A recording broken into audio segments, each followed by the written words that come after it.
Big boss ನಲ್ಲಿ ಕನ್ನಡವನ್ನ ಮಾತಾಡಿ ಎಲ್ಲ ಕನ್ನಡಿಗರಿಗೂ ತುಂಬಾನೇ ಇಷ್ಟವಾದಂತಹ ಕನ್ನಡದ ಕಂದ ಮೈಕಲ್ ಅಜಯ್ ಅವರು ನಮ್ಮ ಜೊತೆ ಇದ್ದಾರೆ. ಸೊ ಅವ್ರನ್ನ ಮಾತಾಡ್ಸೋಣ, ಅವರ ಬಿಗ್ ಬಾಸ್ ಜರ್ನಿ ಹೇಗಿತ್ತು ಅಂತ. ಹಾಯ್ ಮೈಕಲ್ ಅವರೇ, ಹೇಗಿದ್ದೀರಾ? ಹಲೋ, ನಾ ತುಂಬಾ ಚೆನ್ನಾಗಿದ್ದೀನಿ. ಓಕೆ, ಹೇಳಿ. ಬಿಗ್ ಬಾಸ್ ಮನೆಯಿಂದ ಆಚೆ ಬಂದ ತಕ್ಷಣ ಸಖತ್ ಪಾರ್ಟಿ ಸೆಲೆಬ್ರೇಷನ್ ಮಾಡ್ತಾ ಇದ್ದೀರಾ ಎಲ್ಲರೊಟ್ಟಿಗೆ. ಸೊ ಹೇಗೆ ಅನಿಸ್ತಿದೆ? ತುಂಬ ಚೆನ್ನಾಗಿ ಅನಿಸ್ತಾ ಇದೆ. ನಾ ಇಲ್ಲಿ ಹೊರಗಡೆ ಬಂದಿದ ಮೇಲೆ ನನ್ನ ಶಾಪ್ ಮ್ಯಾನೇಜರ್ ಕಾರ್ತಿಕ್ ಅಂತ ಇದ್ದಾರೆ. ಅವರು ಸುಮ್ಮನೆ ಒಂದು ಕೇಕ್ ಕಟ್ಟಿಂಗ್ ಆರ್ಗನೈಸ್ ಮಾಡಿದರು. ಬಟ್ ಆ ಅಂಗಡಿ ಹತ್ರ ಹೋದಾಗ ಜನಗಳೆಲ್ಲ ಎಲ್ಲ ನೋಡಿ ಫುಲ್ ಒಂದು ಕ್ರೌಡೇ ಜಾಯ್ನ್ ಆಯಿತು ಅಲ್ಲಿ. ಅದು ತುಂಬ ಚೆನ್ನಾಗಿ ಅನಿಸ್ತು. ನನಗೆ ಒಳಗಡೆ ಇರುವಾಗ ಏನು ಗೊತ್ತಾಗಲಿಲ್ಲ ಆ್ಯಕ್ಚುಲಿ, ಜನಗಳು ಇಷ್ಟು ಮಟ್ಟದಿಗೆ ಪ್ರೀತಿ ಮಾಡ್ತಾರೆ ಅಂತ ನನಗೆ ಗೊತ್ತಾಗಲಿಲ್ಲ. ಬಟ್ ಇಲ್ಲಿ ಹೊರಗಡೆ ಬಂದು ತುಂಬ ಖುಷಿ ಅನಿಸಿತು. ಓಕೆ, ಹೇಗೆ ಅನ್ನಿಸ್ತು ಬಿಗ್ ಬಾಸ್ ಜರ್ನಿ? ನನ್ನ ಜರ್ನಿ ತುಂಬ ಚೆನ್ನಾಗಿತ್ತು. ನಾ ಸುಮ್ಮನೆ ಒಂದು 2 ವಾರ ಇಲ್ಲ 3 ವಾರ ಇರ್ತೀನಿ ಅಂದ್ಕೊಂಡು ನಾ ಹೋದೆ. 13 ವಾರ ಇದ್ದಿದ್ದೀನಿ. ಆ್ಯಂಡ್ ಸೇಫ್ ಆಗಿ ಇರಲಿಲ್ಲ. ಒಂದೊಂದು ವಾರನೂ ನಾಮಿನೇಟ್ ಆಗಿ ಆಗಿ ಆಗಿ ಜನ ಪ್ರೀತಿಲಿದ್ದು ಸೇವ್ ಆಗಿ ಇಷ್ಟು ಮಟ್ಟದಿಗೆ ಬಂದಿದ್ದೀನಿ ಅಂದರೆ ನನಗೆ ತುಂಬ ಖುಷಿ ಇದೆ. ಎಲ್ಲೋ ಒಂದು ಕಡೆ ಫಸ್ಟಿಂದಾನೇ ಮೈಕಲ್ ಅವರು ತಮ್ಮ ಆಟವನ್ನು ತೋರಿಸಿದ್ರೆ ಬಿಗ್ ಬಾಸ್ ಮನೆಯಲ್ಲಿ. ರೋಡೀಸ್ ಟೈಪಲ್ಲೇ ಇಲ್ಲೂ ಕೂಡ ರನ್ನರ್ ಅಪ್ ಆಗಿ ಬರ್ತಾ ಇದ್ರ ಹೊರಗಡೆ ಅಂತ. ಇದು ಸ್ಟಾರ್ಟಿಂಗಲ್ಲಿ ಏನು ಪ್ರಾಬ್ಲಮ್ ಇತ್ತು ಅಂದರೆ, ನನ್ನ ಕನ್ನಡ ಅಷ್ಟು ಚೆನ್ನಾಗಿರಲಿಲ್ಲ, ಅದರಲ್ಲಿ ಜಾಸ್ತಿ ಮಾತಾಡೋಕ್ಕಾಗಲಿಲ್ಲ. ಆ್ಯಂಡ್ ಆ ಟೈಮಲ್ಲಿ ನನಗೆ ಇವಾಗ ಹೊರಗಡೆ ಬಂದಿದ ಮೇಲೇನೂ ಗೊತ್ತಾಗಿದೆ, ನನ್ನ ಜಾಸ್ತಿ ತೋರಿಸೂ ಇಲ್ಲ ಆ ಟೈಮ್ ಸ್ಟಾರ್ಟಿಂಗಲ್ಲಿ. ಬಟ್ ನನಗೆ ಇನ್ನೂ ಲ್ಯಾಂಗ್ವೇಜಲ್ಲಿ ಕಂಫರ್ಟಬಲ್ ಆದಾಗ ಇನ್ನೂ ಜಾಸ್ತಿ ಮಾತಾಡೋಕ್ಕೆ ಸ್ಟಾರ್ಟ್ ಮಾಡಿದೆ. ಆ್ಯಂಡ್ ಜಾಸ್ತಿ ಮಾತಾಡೋಕ್ಕೆ ಸ್ಟಾರ್ಟ್ ಆದಾಗ ಜಾಸ್ತಿ ತೋರ್ಸೋಕೆ ಸ್ಟಾರ್ಟ್ ಮಾಡಿದರು. ಆ್ಯಂಡ್ ಜನ ಇಂಟ್ರೆಸ್ಟು ಜಾಸ್ತಿ ಆಯಿತು. ಬಟ್ ಬಹುಶಃ ಅದು ಸ್ಟಾರ್ಟಿಂಗ್ಲಿದೆ ಸ್ಟಾರ್ಟ್ ಮಾಡಿದರೆ ಖಂಡಿತಂಗೆ ಇನ್ನೂ ಫೈನಲ್ಸ್ಗೆ ಹೋಗಿರ್ಬೋದು ಅಂತ ನನಗನ್ಸುತ್ತೆ. ಮೈಕಲ್ ಅವರು ಜನರಿಗೆ ಇಷ್ಟ ಆಗಿದ್ದು ಒಂದು ತಮ್ಮ ಕನ್ನಡದಿಂದ. ಸೊ ಕನ್ನಡ ಬರದೇ ಹೋದ್ರೂ ಅದನ್ನ ಕಲಿತು ಅಲ್ಲಿ ಕಲ್ತ್ಕೊಂಡ್ರಿ. ಜೊತೆಗೆ ಇನ್ನೊಂದು ಆಟಿಟ್ಯೂಡು. ಸೊ ಎಲ್ಲರೂ ಕೂಡ ನಿಮ್ಮ ರಿಪ್ಲೈಸ್ಗೆ ತುಂಬಾನೇ ಇಷ್ಟಪಡ್ತಾ ಇದ್ರು. ಇನ್ನೊಂದು ನಿಮ್ಮ hair style. So Michael hair style ಯಾವ್ದಿದು ಹೇರ್ ಸ್ಟೈಲು? ಮತ್ತೆ ಎಲ್ಲರೂ ಕೇಳ್ತಾ ಇದ್ರು ನಿಮ್ಮ ಫ್ಯಾನ್ಸು, ಅಂದ್ರೆ ತುಂಬಾ ವೆಯ್ಟ್ ಅಂತ ಅನ್ಸಲ್ವಾ ಅದು ಹೇರ್ ಸ್ಟೈಲ್ ಅಂತ? ಸೊ ಇದು ಆ್ಯಕ್ಚುಲಿ ನಾ ಬಂದು ಅರ್ಧ ಇಂಡಿಯನ್ ಅರ್ಧ ನೈಜೀರಿಯನ್. ಸೊ ಇದು ನೈಜೀರಿಯಾ ಅಲ್ಲಿ ಒಂದು ತುಂಬ ಕಾಮನ್ ಹೇರ್ ಸ್ಟೈಲ್. ಇದು ಹೆಸರು ಡ್ರೆಡ್ ಲಾಕ್ಸ್ ಅಂತ. ಇದು ಹೇಗೆಂದರೆ ಸ್ವಲ್ಪ ನಾರ್ಮಲ್ ಹೇರ್ನ ಕೂಡ ವೆಯ್ಟೇಜ್ ಜಾಸ್ತಿ. ಆ್ಯಂಡ್ ಅದು ಒದ್ದ ಆದರೆ ತುಂಬ ವೆಯ್ಟ್ ಜಾಸ್ತಿ ಆಗುತ್ತೆ. ಬಟ್ ನನಗೆ ಹೇಗೆಂದರೆ 4 ವರ್ಷ ಇದೇ ಹೇರ್ ಸ್ಟೈಲ್ ಇದ್ದಿದೆ. ಆ್ಯಂಡ್ ನನ್ನ ಕೂದಲು ತುಂಬ ಬೆಳೆದಿದೆ. ಸೊ ಇವಾಗ ನನಗೆ ಅಭ್ಯಾಸ ಆಗಿದೆ ಆ್ಯಕ್ಚುಲಿ. ಸೊ ನಿಮಗೆ ಶಾರ್ಟ್ ಹೇರ್ಲಿದ್ದು ಸ್ಟಾರ್ಟ್ ಆಗಿ ನೀವು ಕೂದಲು ಬಳಸಿದ್ರೆ ನಿಮ್ಗೆ ಅಭ್ಯಾಸ ಆಗುತ್ತೆ. ಬಟ್ ವೇಟ್ ಜಾಸ್ತಿನೇ. ಓಕೆ, ಮೈಕಲ್ ಅವ್ರನ್ನ ಎಲ್ಲರೂ ಮುಂಚೆನೆ ನೋಡಿದ್ರು. ಎಲ್ಲಿ ಅಂತ ಅಂದರೆ, ಯಾರ್ಯಾರು ಆನ್ಲೈನಲ್ಲಿ ಶಾಪ್ ಮಾಡ್ತಾರೋ ಅವರೆಲ್ರಿಗೂ ಮೈಕಲ್ನ ನೋಡಿದ್ರೆ, ಆದರೆ ಯಾರಿಗೂ ಗೊತ್ತಿರಲಿಲ್ಲ ಅಷ್ಟೇ. ಆದರೆ ಬಿಗ್ ಬಾಸಲ್ಲಿ ನೋಡಿದಾಗ ಇವರೇನ ಅವರು ಅಂತ ಅನ್ನಿಸ್ತಾ ಇತ್ತು. ಮಿಂತ್ರದಲ್ಲಿ ನೋಡಿದ್ರು ಮೈಕಲ್ಲೇ, ಅಜಿಯೋದಲ್ಲಿ ನೋಡಿದ್ರು ಮೈಕಲ್ಲೇ. ಹೌದೌದು. ಆ್ಯಕ್ಚುಲಿ ಬೆಂಗಳೂರಲ್ಲಿ ಮಾಡಲಿಂಗ್ ನಾ ತುಂಬ ಜಾಸ್ತಿ ಮಾಡಿದ್ದೀನಿ. ಎಲ್ಲ ದೊಡ್ಡ ಬ್ರ್ಯಾಂಡ್ಸ್ಗೆ ಮಾಡಿದ್ದೀನಿ. ಸೊ ಎಲ್ಲ ಆನ್ಲೈನ್ ಪ್ಲ್ಯಾಟ್ಫಾರ್ಮ್ಸಲ್ಲಿ ಖಂಡಿತಂಗೆ ನನ್ನ ನೋಡ್ಬೋದು. ಬಟ್ ಮಾಡಲಿಂಗಲ್ಲಿ ಏನು ಪ್ರಾಬ್ಲಮ್ ಅಂದರೆ, ನಿಮ್ಮ ಹೆಸರು ಯಾರಿಗೂ ಗೊತ್ತಾಗಲ್ಲ. ಬಟ್ ಇವಾಗ ಅವ್ರು ಎಲ್ಲೇ ಸ್ಪಾಟ್ ಮಾಡ್ರೆ ಅವ್ರಿಗೆ ಕರೆಕ್ಟಾಗಿ ಗೊತ್ತಿರುತ್ತೆ. ಇಲ್ಲೇ ನೋಡಿದ್ದೀನಿ. ಅದರಲ್ಲಿ ನನ್ನ ಮುಖ ನೋಡ್ರೆ ಎಲ್ಲರಿಗೆ ಅನಿಸ್ತಾ ಇದ್ದಿರ್ಬೋದು, ಎಲ್ಲೋ ನೋಡಿದ್ದೀನಿ ಅಲ್ಲ, ಬಟ್ ಗೊತ್ತಾಗಲಿಲ್ಲ. ಬಟ್ ಇವಾಗ ಎಲ್ಲರಿಗೂ ಗೊತ್ತಾಗಿದೆ. ಸೊ ನನಗೆ ಖುಷಿ. ಮೈಕಲ್ ರೋಡೀಸಲ್ಲಿ ಪಾರ್ಟಿಸಿಪೇಟ್ ಮಾಡಿದ್ರು, ರನ್ನರ್ ಅಪ್ ಕೂಡ ಆಗಿದ್ರು. ಸೊ ಮೈಕಲ್ಗೆ ರೋಡೀಸ್ ಇಷ್ಟ ಆಯ್ತಾ, ಬಿಗ್ ಬಾಸ್ ಇಷ್ಟ ಆಯ್ತಾ? ನನಗೆ ಪರ್ಸ್ನಲಿ ಆವಾಗ ನೀವು ಕೇಳಿದ್ರೆ ರೋಡೀಸ್ ಅಂತ ನಾ ಹೇಳ್ತಿದ್ದೆ. ಬಟ್ ಇವಾಗ ನನಗೆ ಬಿಗ್ ಬಾಸ್ ತುಂಬ ಇಷ್ಟ ಆಯಿತು. ಯಾಕೆಂದರೆ ರೋಡೀಸ್ ಬಂದು ಒಂದು ತುಂಬ ಟಾಸ್ಕ್ ಬೇಸ್ಡ್ ಶೋ. ಅದರಲ್ಲಿ ಟಾಸ್ಕ್ಸ್ ಮೇಲೆ ತುಂಬ ಫೋಕಸ್ ಇದೆ. ಬಟ್ ಬಿಗ್ ಬಾಸಲ್ಲಿ ನಿಮ್ಮ ವ್ಯಕ್ತಿತ್ವ ಮೇಲೆ ಇನ್ನು ಒಂದು ದೊಡ್ಡ ಫೋಕಸ್ ಇದೆ. ನೀವು ಯಾರಂತ ಜನಗಳಿಗೆ ಕರೆಕ್ಟಾಗಿ ಗೊತ್ತಾಗುತ್ತೆ. ಯಾಕಂದರೆ 24 ಗಂಟೆ ಕ್ಯಾಮ್ರಾ ಆನಲ್ಲೇ ಇರುತ್ತೆ. ನೀವು ಯಾರಂತ ನಿಮಗೆ ಹೈಡ್ ಮಾಡೋಕ್ಕಾಗಲ್ಲ. ನಿಜ ಎಲ್ಲರಿಗೂ ಗೊತ್ತಾಗುತ್ತೆ. ಆ್ಯಂಡ್ ನಿಮ್ಮ ಪರ್ಸ್ನಾಲಿಟಿ ಚೆನ್ನಾಗಿದ್ದರೆ ಅದು ನಿಮಗೆ ಚೆನ್ನಾಗಿ ಅನಿಸುತ್ತೆ. ಎಲ್ಲ ಜನಗಳಿಗೆ ನೀವು ಹೇಗೆ ಅಂತ ಗೊತ್ತು ಅಂತ. ಸೊ ನನಗೆ ಇದು ತುಂಬ ಇಷ್ಟ ಆಗಿದೆ. ಓಕೆ, ಮೈಕಲ್ ಎಲ್ಲಿ ಎಡವಿದ್ರು ಅಂತ ಅನಿಸುತ್ತೆ? ಬಿಕಾಸ್ ಅವ್ರ ಟ್ರ್ಯಾಕ್ ಚೆನ್ನಾಗೇ ಇತ್ತು. ಅಂದರೆ ಆ್ಯಟಿಟ್ಯೂಡಿಂದ ಆಗಿರ್ಬೋದು, ಅವ್ರ ಕನ್ನಡದಿಂದ ಆಗಿರ್ಬೋದು, ಎಲ್ರಿಗೂ ಇಷ್ಟ ಆಗಿದ್ರು ಮೈಕಲ್ ಅವರು. ಸೊ ಎಲ್ಲಿ ಮಿಸ್ಟೇಕ್ ಆಯಿತು ಅಂತ ಅನಿಸುತ್ತೆ? ಇದು ಮಿಸ್ಟೇಕ್ ಸೇಮ್ ಅದು ಸ್ಟಾರ್ಟಿಂಗ್ಲಿದ್ದು ಇನ್ನೂ ಸ್ವಲ್ಪ ಸ್ಟ್ರಾಂಗ್ ಆಗಿ ಇದ್ದಿದ್ರೆ ಇನ್ನೂ ಫ್ಯಾನ್ಸ್ನ ಗಳಿಸಿರ್ಬೋದು. ಅದು ಸ್ಟಾರ್ಟಿಂಗಲ್ಲಿ ಸ್ವಲ್ಪ ಸ್ಲೋ ಆಗಿ ಇದ್ದಿದ್ದಲ್ಲಿ ಬಹುಶಃ ನನಗೆ ಬರೋ ಫ್ಯಾನ್ಸ್ ಬಂದು ಬೇರೆಯವ್ರಿಗೆ ಫ್ಯಾನ್ಸ್ ಆದರು. ಸೊ ಅದರಲ್ಲಿ ನನಗೆ ವೋಟ್ಸ್ ಸ್ವಲ್ಪ ಕಮ್ಮಿ ಆಯಿತು ಅಂತ ನನಗನ್ಸುತ್ತೆ. ಓಕೆ, ಈಗ ಈಶಾನಿ ಅವ್ರನ್ನ ಬಿಗ್ ಬಾಸ್ ಮನೇಲಿದ್ದಾಗ ಮೈಕಲ್ ಅವರು ಎಷ್ಟು ಮಿಸ್ ಮಾಡಿಕೊಂಡ್ರು ಅಂತ? ಅಲ್ಲಿ ಬಿಗ್ ಬಾಸ್ ಮನೆಯಲ್ಲಿ ಇರುವಾಗ ನಾ ಇಶಾನಿನ ಆ್ಯಕ್ಚುಲಿ ತುಂಬ ಮಿಸ್ ಮಾಡಿದೆ. ಯಾಕಂದರೆ ನಮ್ಮ ಮಧ್ಯದಲ್ಲಿ ಒಂದು ಫ್ರೆಂಡ್ಶಿಪ್ ಇತ್ತು, ಒಂದು ಒಳ್ಳೆ ಕನೆಕ್ಷನ್ ಇತ್ತು. ಸೊ ಆವಾಗ ತುಂಬ ಮಿಸ್ ಆಯಿತು. ಯಾಕಂದರೆ ನಾ ಅಲ್ಲಿ ಸ್ಟಾರ್ಟಿಂಗಲ್ಲಿ ಇಶಾನಿ ಜೊತೆನೇ ಜಾಸ್ತಿ ಟೈಮ್ ಸ್ಪೆಂಡ್ ಮಾಡ್ತಾ ಇದ್ದೆ. ಬಟ್ ಒಂದು ಕಡೆ ಅದು ನನಗೆ ಒಂದು ಅಡ್ವಾಂಟೇಜು ಆಯಿತು. ಯಾಕಂದರೆ ಇನ್ನೂ ಸ್ವಲ್ಪ ಮೆಂಟಲ್ ಸ್ಪೇಸ್ ಇತ್ತು ಬೇರೆಯವ್ರ ಜೊತೆ ಮಿಂಗಲ್ ಆಗೋದಕ್ಕೆ ಆ್ಯಂಡ್ ಆಟದ ಮೇಲೆ ಕಾನ್ಸಂಟ್ರೇಟ್ ಮಾಡೋದಕ್ಕೆ. So double edged. ಇಶಾನಿ ಅವರು ಆಚೆ ಬಂದಮೇಲೆ ಮೈಕಲ್ ಅವರು ಆಟ ಬದಲಾಯ್ತಾ? ಆ್ಯಕ್ಚುಲಿ ಬದಲಾಯಿತು. ಯಾಕಂದರೆ ಇನ್ನೂ ಸ್ವಲ್ಪ ಅಗ್ರೆಸಿವ್ ಇದೆ, ಇನ್ನೂ ಸ್ವಲ್ಪ ಟೈಮ್ ಸಿಕ್ತು ಎಲ್ಲರ ಜೊತೆ ಮಿಂಗಲ್ ಆಗೋದಕ್ಕೆ. ಸೊ ಆಟ ಡೆಫಿನೆಟ್ಲಿ ಚೇಂಜ್ ಆಯಿತು. ಓಕೆ, ವಿಟಮಿನ್ ಎಮ್ ಅನ್ನೋ ಸಾಂಗ್ ರಿಲೀಸ್ ಮಾಡ್ತಿದ್ದಾರೆ ಇಶಾನಿ ಅವರು. ಸೊ ವಿಟಮಿನ್ ಎಮ್ ಅಂತ ಅಂದರೆ ಏನು? ವಿಟಮಿನ್ ಎಮ್ ಅಂದರೆ ವಿಟಮಿನ್ ಮೈಕಲ್ ಹಂಗೆ ಇರ್ಬೋದು, ಗೊತ್ತಿಲ್ಲ. ಅದು ಇಶಾನಿ ಜೊತೆ ಇನ್ನೂ ಒಂದು ಸ್ವಲ್ಪ ಮಾತಾಡೋಕ್ಕೆ ಇನ್ನೂ ಅವಕಾಶನೇ ಸಿಕ್ಕಿಲ್ಲ. ಯಾಕಂದರೆ ಹೊರಗಡೆ ಬಂದಿದ ಮೇಲೆ ಫುಲ್ ಬ್ಯುಸಿ ಇದ್ದಿದ್ದೀನಿ. ಬಟ್ ಹೋಗಿ ಇನ್ನೂ ಮಾತಾಡಿ ಗೊತ್ತಾಗಬೇಕು ಏನಂತ. ಇನ್ನೂ ಆ್ಯಕ್ಚುಲಿ ಮೆಸೇಜ್ ಮಾಡಿದೆ, ಬಟ್ ಕಾಲ್ ಮಾಡೋಕ್ಕೆ ಟೈಮ್ ಸಿಗಲಿಲ್ಲ. ಬಟ್ ಇನ್ನು ಒಂದು ಫ್ರೀ ಟೈಮ್ ಸಿಕ್ಕಿದ್ರೆ ಈ ಇಂಟರ್ವ್ಯೂಸ್ ಎಲ್ಲ ಎಂಡ್ ಆಗಿದ ಮೇಲೆ ಡೆಫಿನೆಟ್ಲಿ ಹೋಗಿ ಮೀಟ್ ಮಾಡೋದಕ್ಕೆ ಪ್ಲ್ಯಾನ್ ಇದೆ. ಯಾರನ್ನ ಮಿಸ್ ಮಾಡ್ಕೊಳ್ತಿದ್ದಾರೆ ಮೈಕಲ್ ಅವರು ತುಂಬ ಈಗ? ಮನೇಲಿದ್ದು ನಾ ಆ್ಯಕ್ಚುಲಿ ವಿನಯ್ನು ಕಾರ್ತಿಕ್ನ ತುಂಬ ಮಿಸ್ ಮಾಡ್ತೀನಿ. ವಿನಯ್ ಯಾಕಂದರೆ ನಾವು ಯಾವಾಗಲೂ ತುಂಬ ಕ್ಲೋಸ್ ಹಂಗೆ ಇದ್ದಿದ್ದು. ಆ್ಯಂಡ್ ಕಾರ್ತಿಕ್ ಯಾಕಂದರೆ ನಮ್ಮ ಮಧ್ಯದಲ್ಲಿ ಚೆನ್ನಾಗಿರ್ತೀವಿ, ಜಗಳ ಆಡ್ತೀವಿ, ಇದು ಅದು. ಬಟ್ ನನಗೆ ಆ್ಯಕ್ಚುಲಿ ಮಿಸ್ ಮಾಡ್ತೀನಿ. ಯಾಕಂದರೆ ನಾವು ಮೂವರು ಬೆಳಗ್ಗೆ ಎದ್ದು ಹೋಗಿ ಜೊತೆಯಲ್ಲಿ ವರ್ಕೌಟ್ ಮಾಡ್ತೀವಿ ಡೈಲಿ ಜಿಮ್ಮಲ್ಲಿ. ಸೊ ಅದು ಸ್ವಲ್ಪ ಮಿಸ್ ಆಗ್ತಾ ಇದೆ. ಮೈಕಲ್ ಅವರು ಆಚೆ ಬಂದಾಗ ಒಂದಷ್ಟು ಪೋಸ್ಟ್ಗಳು ನೋಡಿದೆ ನಾನು. ಅಂದರೆ ಅವರು ಹಾನೆಸ್ಟಿ ಆಗಿದ್ದರು, ಟಾಸ್ಕ್ಗಳನ್ನ ಚೆನ್ನಾಗಿ ಆಡ್ತಾಯಿದ್ರು, ಮತ್ತು ಬೇರೆ ಎಲ್ಲದರಲ್ಲೂ ಕೂಡ ಅವರು ಎಂಟರ್ಟೈನಿಂಗ್ ಆಗಿ ಕೂಡ ಇದ್ದರು. ಆದರೆ ಅವರು ಯಾವುದೇ ಕಾರ್ಡ್ಗಳನ್ನು ಪ್ಲೇ ಮಾಡಲಿಲ್ಲ, ಅದಕ್ಕೆ ಅವರು ಆಚೆ ಬಂದರು ಅನ್ನೋ ಒಂದು ಪೋಸ್ಟ್ಗಳನ್ನ ನೋಡಿದೆ. ಅದ್ರ ಬಗ್ಗೆ ನಿಮ್ಮ ಒಪಿನಿಯನ್? ಹೌದು, ನನಗೆ ಹೇಗೆಂದರೆ ನನಗೆ ಏನು ಕಾರ್ಡ್ಗಳು ಪ್ಲೇ ಮಾಡೋಕ್ಕೆ ಬಂದಿಲ್ಲ. ಆ್ಯಂಡ್ ಸ್ವಲ್ಪ ಒಂದು ಕ್ರಿಟಿಕಲಾಗಿ ನೋಡೋ ಅವ್ರಿಗೆ ಗೊತ್ತಾಗುತ್ತೆ ಆ ಥರ ಇರೋ ಅವರು ಆನೆಸ್ಟಾಗಿ ಆಡ್ತಾ ಇದ್ದಾರೆ ಅಂತ.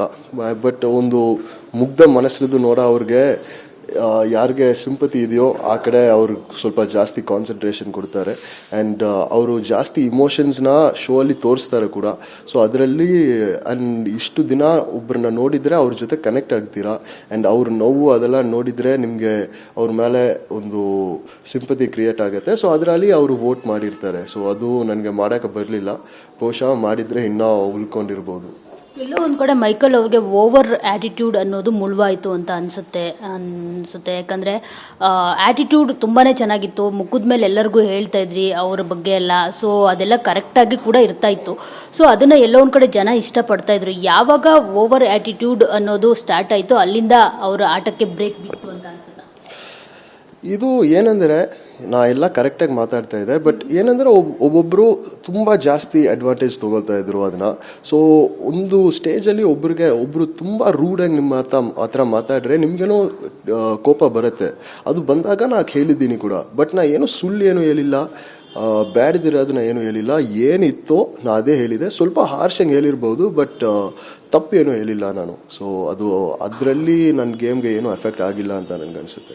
ಜೊತೆಗೆ ಸುದೀಪ್ ಸರ್ ಕೂಡ ಒಂದು ಮಾತು ಹೇಳ್ತಾರೆ, ಅಂದರೆ ಆಲಸಿ ನನಗೆ ಇಷ್ಟ ಆಗೋದಿಲ್ಲ ಈ ರೀತಿ ಅಂತ. ಎಲ್ಲೋ ಒಂದು ಕಡೆ ಅಲ್ಲಿ ಮೈಕಲ್ ಅವರು ಆ್ಯಟಿಟ್ಯೂಡ್ ಎಲ್ಲ ಇಷ್ಟ ಆಗಲಿಲ್ಲ ಅಂತ ಅನಿಸುತ್ತೆ. ಅಂದರೆ ಅವರು ಸುದೀಪ್ ಸರ್ ಹೇಳ್ತಾರೆ, ಕಂಟೆಸ್ಟೆಂಟ್ಗಳಿಗೆ ನೀವು ತೋರಿಸೋ ಆ್ಯಟಿಟ್ಯೂಡ್ ಓಕೆ, ಅಂದರೆ ನಿಮ್ಗಷ್ಟೇ ಅಲ್ಲ, ಬೇರೆ ವಿನಯ್ ಆಗಿರ್ಬೋದು, ತುಕಾಲಿ ಎಲ್ರಿಗೂ ಕೂಡ ಹೇಳ್ತಾರೆ. ಆದರೆ ಬಿಗ್ ಬಾಸ್ಗಾಗಿರಲಿ, ಬಿಗ್ ಬಾಸ್ ಹೋಸ್ಟ್ಗಾಗಿರಲಿ ಆ್ಯಟಿಟ್ಯೂಡ್ ಎಲ್ಲ ಬೇಡ ಇಷ್ಟೊಂದು ಅಂತ ಎಲ್ರಿಗೂ ಹೇಳೋವಂಥದ್ದು, ನಿಮ್ಗಷ್ಟೇ ಅಲ್ಲ ಎಲ್ರಿಗೂ ಹೇಳೋವಂಥದ್ದು. ಹೌದು, ಸುದೀಪ್ ಸರ್ ಬಂದು ಹೇಗಂದರೆ ಅವ್ರಿಗೇನೋ ಒಂದು ಲಿಮಿಟ್ ಇದೆ. ನಾವು ಬಂದು ತುಂಬ ಕ್ಯಾಶುವಲ್ ಆಗಿದ್ದರೆ, ಬಹುಶಃ ಅವ್ರ ಜಾಗದಲ್ಲಿ ನಾನು ಇದ್ದರೆ, ಯಾರೋ ನನ್ನ ಜೊತೆ ತುಂಬ ಕ್ಯಾಶುವಲ್ ಆಗಿದ್ದರೆ ನನಗೇನು ಸ್ವಲ್ಪ ಕೋಪ ಬಂದಿರುತ್ತೆ. ಆ್ಯಂಡ್ ಅವರು ಕೋಪ ಬಂದಾಗ ಅವರು ಹೇಳಲೇಬೇಕು, ಇಲ್ಲಾಂದರೆ ನಮಗೇನು ಗೊತ್ತಾಗಲ್ಲ ಅವರು ಲಿಮಿಟ್ ರೀಚ್ ಆಗ್ತಾ ಇದೆ ಅಂದರೆ. ಅವರು ಒಂದು ಮಾತು ಹೇಳಿದರು, ಅವರು ಹೇಳಿದರೆ ನಮಗೆ ಗೊತ್ತಾಗುತ್ತೆ. ಅವರು ನಮಗೆ ಗೊತ್ತಾಗಿದ ತಕ್ಷಣ ನಾವು ಅದನ್ನು ತಿದ್ಕೊಂಡಿದ್ದೀವಿ. ಅದನ್ನು ನಾ ತಿದ್ಕೊಂಡಿದ್ದೀನಿ ಕೂಡ. ಆ್ಯಂಡ್ ಯಾಕೆಂದರೆ ಲಾಸ್ಟಲ್ಲಿ ಹೊರಗಡೆ ಬರುವಾಗ ಸುದೀಪ್ ಸರ್ ಜೊತೆ ಒಂದು ತುಂಬ ಒಳ್ಳೆ ಇಂಟ್ರಾಕ್ಷನ್ ಆಯಿತು. ಅವ್ರಿಗೇನೋ ಏನೋ ನೆಗೆಟಿವ್ ಫೀಲಿಂಗ್ಸ್ ಎಲ್ಲ ಅವ್ರಿಗೆ ಏನೂ ಇಲ್ಲ. ಅವ್ರು ಸುಮ್ಮನೆ ಏನೋ ಒಂದು ಲಿಮಿಟ್ ಇತ್ತು, ಅದು ಹೇಳಿದರು. ಸೊ ಅದು ಒಳ್ಳೆಯದೇ. ಅಫ್ಕೋರ್ಸ್ ಯಾರ ಬಗ್ಗೆನೂ ಕೂಡ ನೆಗೆಟಿವ್ ಫೀಲಿಂಗ್ಸ್ ಇಲ್ಲ. ಮೈಕಲ್ ಅವರಂದರೆ ತುಂಬಾ ಇಷ್ಟ. ಯಾಕಂದರೆ ಕನ್ನಡದ ಬಗ್ಗೆ ಆಗಿರ್ಬೋದು, ಅಫ್ಕೋರ್ಸ್ ಇರೋದನ್ನ ಇದ್ದಂಗೆ ಹೇಳ್ತಾ ಇದ್ರು ಅಷ್ಟೇ ಅವರು. ಜೊತೆಗೆ ಸುದೀಪ್ ಸರ್ ಇಷ್ಟ ಇಲ್ದೇ ನಿಮ್ಮನ್ನ ಸೇವ್ ಮಾಡ್ತಾ ಇರಲಿಲ್ಲ. ಇಬ್ಬರೂ ಫಸ್ಟ್ ಟೈಮ್ ನೀವು ಸ್ನೇಹಿತರನ್ನ ಸೇವ್ ಮಾಡುವಂಥದ್ದು. ಬಿಕಾಸ್ ಅವ್ರಿಗೆ ಗೊತ್ತಾಗ್ತಾ ಇರುತ್ತೆ ಅಲ್ಲಿ ನೀವಿಬ್ಬರು ಪರ್ಫಾರ್ಮೆನ್ಸ್ ತುಂಬ ಚೆನ್ನಾಗಿದೆ ಅಂತ. ಇಬ್ಬರು ಬೇಗ ಆಚೆ ಕಳಿಸ್ಬಾರ್ದು. ಹೌದು. ಸೊ ಅವರು ಇಬ್ಬರನ್ನ ಸೇವ್ ಮಾಡಿದ ಒಂದು ತುಂಬ ದೊಡ್ಡ ವಿಷಯ. 10 ವರ್ಷದಲ್ಲಿ ಫಸ್ಟ್ ಟೈಮ್ ಮಾಡಿದ್ದಾರೆ ಅಂದರೆ ಅವರು ನಮ್ಮಿಬ್ಬರಲ್ಲಿ ಏನೋ ನೋಡಿದ್ದಾರೆ. ಆ್ಯಂಡ್ ಅವರು ನಮ್ಮ ಮೇಲೆ ಹಾಕಿದ ಕಾನ್ಫಿಡೆನ್ಸ್ನ ಇಬ್ಬರು ನಿಭಾಯಿಸಿದ್ದೀವಿ ಕೂಡ, ತುಂಬ ಚೆನ್ನಾಗಿ ಮಾಡಿದ್ದೀವಿ. ಸ್ನೇಹಿತ ಆ ವಾರ ಕ್ಯಾಪ್ಟನ್ ಆದ, ನಾನು ಅದು ಫಿನಿಷ್ ಮಾಡಿ ತುಂಬ ಇಷ್ಟುವರೆಗೆ ನಾವು ಉಳ್ಕೊಂಡು ಬಂದಿದ್ದೀನಿ ಅಂದರೆ ಅದು ಅವ್ರು ಕೊಟ್ಟಿದ್ದು ಆಪರ್ಚುನಿಟಿ ತುಂಬ ಕ್ರಿಟಿಕಲ್ ಆಗಿತ್ತು. ಸೊ ಡೆಫಿನೆಟ್ಲಿ ಅವ್ರಿಗೆ ನಮ್ಮ ಮೇಲೆ ಒಂದು ಪ್ರೀತಿ ಇದೆ ಅಂತ ನನಗನ್ಸುತ್ತೆ. ಮೈಕಲ್ ಅವರು ಆಚೆ ಬಂದಮೇಲೆ ಯಾರ ಮೇಲಾದರೂ ಒಪಿನಿಯನ್ ಏನಾದರೂ ಬದಲಾಯ್ತಾ? ಇಲ್ಲಿರೋ ಅಂದರೆ ಸಾಕಷ್ಟು ಜನಗಳ ಬಗ್ಗೆ ಕ್ರೇಜ್ ಅನ್ನೋದು ಜಾಸ್ತಿ ಇದೆ. ಸೊ ಹಾಗಾಗಿ ಏನಾದರೂ ಒಪಿನಿಯನ್ ಚೇಂಜಸ್ ಆಯಿತಾ? ನನ್ನ ಒಪಿನಿಯನ್ಸ್ ಅಂತ ಏನೂ ಚೇಂಜ್ ಆಗಲಿಲ್ಲ. ಬಟ್ ಇವಾಗ ಗೊತ್ತಾಗಿದೆ ಜನಗಳಿಗೆ ಎಕ್ಸಾಕ್ಟ್ಲಿ ಏನೇನು ಇಷ್ಟ ಆಗಿದೆ ಅಂತ ಗೊತ್ತಾಗಿದೆ. ಯಾಕಂದರೆ ಒಳಗಡೆ ಇರುವಾಗ ನಾವು ಏನು ಮಾಡ್ತೀವಿ, ಏನು ಹೇಳ್ತೀವಿ, ಅದು ಸುಮ್ಮನೆ ನಾವು ಹೇಗೆ ಇರ್ತೀವಿ ಹಾಗೇ ಇರ್ತೀವಿ. ನಾವು ಏನು ಮಾಡೋಕ್ಕೆ ಟ್ರೈ ಮಾಡೋದಿಲ್ಲ. ಆ್ಯಂಡ್ ಏನು ತೋರಿಸ್ತಾರೆ ಆ 1.5 ಗಂಟೆಯಲ್ಲಿ ಏನು ತೋರಿಸ್ತಾರೆ ಅಂತಲೂ ನಮಗೆ ಗೊತ್ತಿಲ್ಲ. ಅದು ಜನಗಳು ಏನು ಇಷ್ಟಪಡ್ತಾರೆ ಅಂತಲೂ ನಮಗೆ ಗೊತ್ತಿಲ್ಲ. ಬಟ್ ಇಲ್ಲಿ ಹೊರಗಡೆ ಬಂದಿದ ಮೇಲೆ ಒಂದು ಅರ್ಥ ಆಗಿದೆ ಜನಗಳು ಏನೇನೆಲ್ಲ ಇಷ್ಟಪಟ್ಟಿದ್ದಾರೆ, ಯಾರ ಒಂದೊಂದು ಕ್ಯಾರೆಕ್ಟರಲ್ಲಿ ಏನು ಇಷ್ಟಪಟ್ಟಿದ್ದಾರೆ ಅಂತ ಗೊತ್ತಾಗಿದೆ. ಸೊ ಒಂದು ಡಿಫ್ರೆಂಟ್ ಫೀಲಿಂಗ್ ಇದೆ ಇಲ್ಲಿ ಹೊರಗಡೆ ಬಂದಿದ ಮೇಲೆ. ಬಟ್ ಏನೋ ಒಪಿನಿಯನ್ಸ್ ಎಲ್ಲ ಚೇಂಜ್ ಆಗಲಿಲ್ಲ. ಯಾರ ಫ್ಯಾನ್ ಬೇಸ್ ನೋಡಿ ತುಂಬ ಶಾಕ್ ಆಯಿತು? ನನಗೆ ಆ್ಯಕ್ಚುಲಿ ಪ್ರತಾಪ್ದು ಫ್ಯಾನ್ ಬೇಸ್ ನೋಡಿ ಸ್ವಲ್ಪ ಶಾಕ್ ಆಯಿತು. ಯಾಕೆಂದರೆ ಅವನು ಮನೆಯಲ್ಲಿ ತುಂಬ ಸೈಲೆಂಟಾಗಿ ಇರ್ತಾನೆ, ಜಾಸ್ತಿ ಮಾತಾಡೋದಿಲ್ಲ, ಜಾಸ್ತಿ ಯಾರ ಜೊತೆ ಟೈಮ್ ಸ್ಪೆಂಡ್ ಮಾಡೋದಿಲ್ಲ. ಬಟ್ ಅವನ ಸೀನ್ಸ್ ಬಂದು ತುಂಬ ತೋರಿಸಿದ್ದಾರೆ. ಆ್ಯಂಡ್ ಅದು ಅವನಿಗೆ ಒಂದು ತುಂಬ ದೊಡ್ಡ ಪ್ಲಸ್ ಪಾಯಿಂಟ್ ಆಗಿದೆ ಕೂಡ. ಸೊ ಅದು ನೋಡಿ ನನಗೆ ಸ್ವಲ್ಪ ಸರ್ಪ್ರೈಸ್ ಆಯಿತು. ಕೆಲವರು ಹೇಳೋ ಪ್ರಕಾರ ಕೆಲವ್ರಿಗೆ ಪೇಯ್ಡ್ ಫ್ಯಾನ್ಸ್ ಇದ್ದಾರೆ ಅನ್ನೋ ಒಂದು ಆರೋಪ ಕೂಡ ಕೇಳಿ ಬರ್ತಾ ಇದೆ. ಸೊ ಅದ್ರ ಬಗ್ಗೆ ಹೇಳೋದಾದ್ರೆ ಅದು ನಮಗೆ ಪೇಯ್ಡ್ ಫ್ಯಾನ್ಸ್ ಅಂತ ಅದು ಪಾಸಿಬಲ್ ಇಲ್ಲ ಅಂತ ನನಗನ್ಸುತ್ತೆ. ಪೇಯ್ಡ್ ಅದು ಒಬ್ಬರಿಗೆ ಇಷ್ಟ ಇದ್ದರೆ ಅವ್ರು ವೋಟ್ ಮಾಡ್ತಾರೆ. ಆ್ಯಂಡ್ ನೀವು ಎಷ್ಟು ಜನನ ಬೈ ಮಾಡ್ಬೋದು. ಯಾಕಂದರೆ ನಮಗೆ ಗೊತ್ತಾಗಿ ಸುದೀಪ್ ಸರ್ ಬಂದು ವೋಟೆಲ್ಲ 30 ಲಕ್ಷ, 50 ಲಕ್ಷ, 70 ಲಕ್ಷ ವೋಟ್ಸ್ ಎಲ್ಲ ಬಂದಿದೆ ಅಂತ ಹೇಳಿದರು. ಅಷ್ಟು ವೋಟೆಲ್ಲ ಅಷ್ಟು ಜನಗಳ ಹತ್ರ ಹೋಗಿ ವೋಟೆಲ್ಲ ಬೈ ಮಾಡೋಕ್ಕೆ ಆಗೋದಿಲ್ಲ. ಸೊ ಅದರಲ್ಲಿ ಫೇಕ್ ವೋಟ್ಸ್ ಇಲ್ಲ ಅಂತ ನನಗನ್ಸುತ್ತೆ. ಹೊರಗಡೆ ಆಡಿಯನ್ಸ್ ರೆಸ್ಪಾನ್ಸ್ ಏನಿದೆ ಅನ್ನೋದನ್ನ ಮೈಕಲ್ ಅವರು ಸಖತ್ತಾಗಿ ಗೆಸ್ ಮಾಡ್ತಾ ಇರ್ತಾರೆ. ಅಂದರೆ ವಿನಯ್ನ ಯಾರು ಎದುರಾಕೊಳ್ತಾರೋ ಅವರು ಹೊರಗಡೆ ಹೀರೋ ಆಗ್ತಾರೆ ಅಂತ ಹೇಳ್ಬಿಟ್ಟು. ಸೊ ಅದೆಲ್ಲ ಹೇಗೆ ಸಾಧ್ಯ ಆಯಿತು ಮೈಕಲ್ ಅವ್ರಿಗೆ? ಅಫ್ಕೋರ್ಸ್ ಇನ್ನೊಂದು ಸಂಗೀತ ಅವ್ರ ಬಗ್ಗೆನೂ ನೀವು ಸಾಕಷ್ಟು ಗೆಸ್ ಮಾಡ್ತಾ ಇರ್ತೀರಾ. ಅದೆಲ್ಲವೂ ಕೂಡ ಇಲ್ಲಿ ಸೇಮ್ ಆ್ಯಸ್ ಇಟ್ ಈಸ್ ಅದೇ ಥರ ಇತ್ತು. ಸೊ ಇಷ್ಟಾದ್ರೂ ವಿನಯ್ ಅವ್ರನ್ನ ಯಾಕೆ ಮೈಕಲ್ ಅವರು ಎದುರಾಕೊಳ್ಳಲ್ಲ ಅಂತ? ನನಗೆ ಏನಂದರೆ ವಿನಯ್ ಆ್ಯಕ್ಚುಲಿ ಒಂದು ಒಳ್ಳೆ ಫ್ರೆಂಡ್ ಆದ. ಒಂದು ಫ್ರೆಂಡ್ ಆದವನ್ನ ಹೋಗಿ ಸುಮ್ಮನೆ ಶೋಗೋಸ್ಕರ ಒಂದು ಎನಿಮಿ ಹಾಕೋದು ನನಗೆ ಇಷ್ಟ ಆಗಲಿಲ್ಲ. ಬಟ್ ಗೇಮ್ಸ್ ಅಂತ ಬಂದಾಗ ಡೆಫಿನೆಟ್ಲಿ ನಾವು ಅವ್ನಿಗೆ ಆಪೋಸಿಟಲ್ಲೇ ಜಾಸ್ತಿ ಆಡಿದ್ದೀನಿ. ಆ್ಯಂಡ್ ಅದರಲ್ಲಿ ನನಗೆ ಖುಷಿ ಬಂತು, ಮಜಾ ಬಂತು. ಬಟ್ ಅವ್ನು ಸುಮ್ಮನೆ ಶೋಗೋಸ್ಕರ ಒಂದು ಫ್ರೆಂಡ್ನ ಎನಿಮಿ ಥರ ಮಾಡೋದು ನನಗೆ ಇಷ್ಟ ಆಗಲಿಲ್ಲ. ಸೊ ಅದರಲ್ಲಿ ನಾನಂಗೆ ಇದೆ ಅಲ್ಲಿ. ನಿಮಗೆ ಅಂದರೆ ಅವರು ಆಪೋಸಿಟ್ ನಿಲ್ಲಬೇಕು ಅಂತಲೂ ಅನ್ನಿಸ್ಲಿಲ್ಲ? ಅದೇ ನಿಮ್ಮ ಹಾನೆಸ್ಟಿ ಅಂತ ಅನಿಸುತ್ತೆ? ಹೌದು, ಅದು ಅವ್ನು ಮಾಡೋದು ಒಂದು ಜಾಗದಲ್ಲಿ ಕರೆಕ್ಟ್ ಅನಿಸ್ತು, ಅಲ್ಲಿ ಎಲ್ಲ ನಾ ಹೇಳಿದ್ದೀನಿ. ಆ್ಯಂಡ್ ಒಂದೊಂದು ಜಾಗದಲ್ಲಿ ತಪ್ಪು ಅನಿಸಿದೆ, ಆವಾಗಲೂ ನಾ ಓಪನ್ ಆಗಿ ಹೇಳಿದ್ದೀನಿ, ಗುರು ನೀವು ಮಾಡೋದು ತಪ್ಪು. ನಾನು ತುಂಬ ಟೈಮ್ ಹೇಳಿದ್ದೀನಿ, ಸುಮ್ಮನೆ ನೀವು ಬೇರೆ ಅವ್ರನ್ನ ಹೀರೋ ಮಾಡಿಸ್ಬೇಡ, ಸುಮ್ಮನೆ ಅವ್ರ ಜೊತೆ ಜಗಳ ಆಡಿ ಇದು ಮಾಡಿಸ್ಬೇಡ. ಯಾಕೆಂದರೆ ನಾವು ನೋಡೋಕೆ ಸ್ವಲ್ಪ ರಫ್ ಆ್ಯಂಡ್ ಟಫ್ ಹಂಗಿರುವಾಗ ಸ್ವಲ್ಪ ಟಫ್ ಇಲ್ಲದೆ ಅವ್ರ ಜೊತೆ ನಾವು ಫೈಟ್ ಮಾಡಿದರೆ ಅವ್ರು ದೊಡ್ಡವ್ರ ಥರ ಕಾಣಿಸ್ತಾರೆ. ಸೊ ಅದು ಅವರು ವಿನಯ್ ಮಾಡಿರಬಾರ್ದು. ಬಟ್ ಇನ್ನೂ ಮಾಡ್ತಾ ಇದ್ದಾನೆ ಕೂಡ. ಸೊ ಏನು ಮಾಡೋಕ್ಕಾಗಲ್ಲ, ಅದು ವಿನಯ್ ಕ್ಯಾರೆಕ್ಟರ್. ಪ್ರತಾಪ್ ಅವರು ಒಂದು ಮಾತು ಹೇಳ್ತಾರೆ, ಒಂದು ಬುಕ್ ಕೊಡ್ತಾರೆ ವಿನಯ್ ಅವ್ರಿಗೆ, ಅಂದರೆ ತುಳಿದು ಬೆಳೆಯೋ ಸ್ವಭಾವ ಅಂತ. ಅಂದರೆ ಅವ್ರ ಜೊತೆಲಿರೋರ್ನೇ ತುಳಿತಾರೆ ಅವರು ಅಂತ. ಸೊ ಎಲ್ಲ ಬೆಡ್ಶೀಟ್ಗಳನ್ನ ಸೇರಿಸ್ಕೊಳ್ತಿದ್ದಾರೆ ಅಂತ. ಸೊ ಈಗ ಮೈಕಲ್ ಬೆಡ್ಶೀಟು ಆ್ಯಡ್ ಆಗುತ್ತಾ? ಜೊತೆಗೆ ಇನ್ನೊಂದು ನಾನು ಅಬ್ಸರ್ವ್ ಮಾಡಿದಾಗೆ, ನೀವು ಏನೋ ಒಂದು ರಾಂಗ್ ಮಾಡಿದಾಗ ಆ್ಯಕ್ಚುಲಿ ಮೈಕಿ ಈ ಥರ ಮಾಡಬೇಡ ಅಂತ ವಿನಯ್ ನಿಮಗೆ ಹೇಳೋದುಂಟು. ಅಂದರೆ ಪ್ರತಾಪ್ ಅವ್ರು ಏನು ಹೇಳ್ತಾರೆ, ಅವ್ರ ಫ್ರೆಂಡ್ಸ್ ಯಾರಾದ್ರು ತಪ್ಪು ಮಾಡ್ತಿರ್ಬೇಕಿದ್ರೆ ಅವ್ರಿಗೆ ಏನು ಹೇಳಲ್ಲ, ಇದು ಸರಿ ಇದು ತಪ್ಪು ಅಂತ ಹೇಳ್ಬಿಟ್ಟು. ನೀವು ಒಪ್ಕೊಳ್ತೀರಾ ಪ್ರತಾಪ್ ಆರೋಪನ? ಇಲ್ಲ, ಯಾಕಂದರೆ ಪ್ರತಾಪ್ ನಮ್ಮ ಜೊತೆ ಟೈಮೇ ಸ್ಪೆಂಡ್ ಮಾಡಿದ್ದಿಲ್ಲ. ಸೊ ಅವನಿಗೆ ಗೊತ್ತೂ ಆಗಲ್ಲ ದಟ್ ವಿನಯ್ ಇದೆಲ್ಲ ಹೇಳ್ತಾನೆ ಅಂತ. ಆ್ಯಂಡ್ ಆ ಬ್ಲ್ಯಾಂಕೆಟ್ ವಿಷಯ ಅಂತ ಬಂದಾಗ ಅದು ಯಾರ್ದು ಬ್ಲ್ಯಾಂಕೆಟ್ ಇಲ್ಲ, ಎಲ್ಲ ಬಿಗ್ ಬಾಸ್ದು ಬ್ಲ್ಯಾಂಕೆಟ್. ಒಬ್ಬೊಬ್ರಿಗೆ ಒಂದೊಂದು ಬ್ಲ್ಯಾಂಕೆಟ್ ಕೊಡ್ತಾರೆ. ಆ್ಯಂಡ್ ಅವ್ರು ಹೋದಾಗ ಕೂಡ ಬೆಡ್ ಖಾಲಿ ಇದ್ರೂ ಆ ಬ್ಲ್ಯಾಂಕೆಟ್ ಸುಮ್ಮನೆ ಅಲ್ಲಿ ಬೆಡ್ ಮೇಲೆ ಇರುತ್ತೆ. ಆ್ಯಂಡ್ ಆ ಬೆಡ್ಗಳು ಆ್ಯಕ್ಚುಲಿ ಅಷ್ಟು ಕಂಫರ್ಟಬಲ್ ಇಲ್ಲ, ತುಂಬ ಹಾರ್ಡ್ ಬೆಡ್ಸ್ ಅದು. ಸೊ ಬ್ಲ್ಯಾಂಕೆಟ್ ಆಗಿ ಅದು ಮೇಲೆ ಮಲಗಿರೆ ಸ್ವಲ್ಪ ಸಾಫ್ಟಿಂಗ್ ಇರುತ್ತೆ, ಅದಕ್ಕೋಸ್ಕರ ತೊಗೊಂಡಿದ್ದಾನೆ ವಿನಯ್. ಅದರಲ್ಲಿ ಏನೋ ಅಷ್ಟು ದೊಡ್ಡ ಮೀನಿಂಗ್ ಎಲ್ಲ ಏನೂ ಇಲ್ಲ ಅದರಲ್ಲಿ. ಅದು ಯಾಕೆ ಎಲ್ಲಿದೋ ಆ ಐಡಿಯಾ ಪ್ರತಾಪ್ ತೊಗೊಂಡು ಬಂದಿದ್ದಾನೆ ಅಂತ ನನಗೆ ಗೊತ್ತಿಲ್ಲ. ಬಟ್ ಏನೋ ಹೇಳ್ತಾನೆ, ಅವನ ಅಭಿಪ್ರಾಯ ಅದು. ಸೊ ಅದಕ್ಕೆ ನಮಗೆ ಏನು ಮಾಡೋಕ್ಕಾಗೋದಿಲ್ಲ. ಪ್ರತಾಪ್ ಆಸ್ಪತ್ರೆಗೆ ಹೋಗಿ ಬಂದಮೇಲೆ ಅವರ ವರ್ಷೆ ಬದಲಾಗಿದೆ ಅಂತ ಅನಿಸುತ್ತೆ. ಅಂದರೆ ಲೈಕ್ ಏನಾದರೂ ಹೊರಗಡೆ ಅವ್ರಿಗೆ ಏನಾದರೂ ಇನ್ಪುಟ್ಸ್ ಸಿಕ್ಕಿ ಈ ಥರ ಏನಾದರೂ ಬಂದು ವಿನಯ್ನ ತುಂಬಾ ಅಪೋಸ್ ಮಾಡೋದಾಗಲಿ, ಸಂಗೀತ ಅವ್ರಿಗೂ ಕೂಡ ಅವ್ರು ಟಾಂಟ್ ಮಾಡ್ತಿದ್ದಾರೆ ಇತ್ತೀಚೆಗೆ. ಸೊ ಏನಾದರೂ ಹೊರಗಡೆ ಅವ್ರಿಗೆ ಗೊತ್ತಾಗಿ ಗೇಮ್ ಯಾವ ರೀತಿ ಆಡಬೇಕು, ಏನು ಯಾರನ್ನ ನಾನು ಫೇಸ್ ಆಫ್ ಮಾಡಬೇಕು ಅಂತ ಗೊತ್ತಾಗಿ ಈ ಥರ ಮಾಡ್ತಿದ್ದಾರೆ ಅಂತ ಅನಿಸುತ್ತೆ. ನನಗೆ ನಾ ಆ್ಯಕ್ಚುಲಿ ಹೊರಗಡೆ ಹಾಸ್ಪಿಟಲ್ಗೆ ಹೋಗಿದ್ದಿಲ್ಲ ಅಲ್ಲಿ ಇದ್ದು, ಬಟ್ ಹೋಗಿದ್ದವರು ನನಗೆ ಹೇಳಿದ್ದಾರೆ ನಮ್ಮನ್ನ ಬ್ಲೈಂಡ್ ಫೋಲ್ಡ್ ಮಾಡಿ ಕಾರಲ್ಲಿ ಕೂತ್ಬಿಟ್ಟು ಹಾಸ್ಪಿಟಲ್ಗೆ ಕರ್ಕೊಂಡು ಹೋಗ್ತಾರೆ.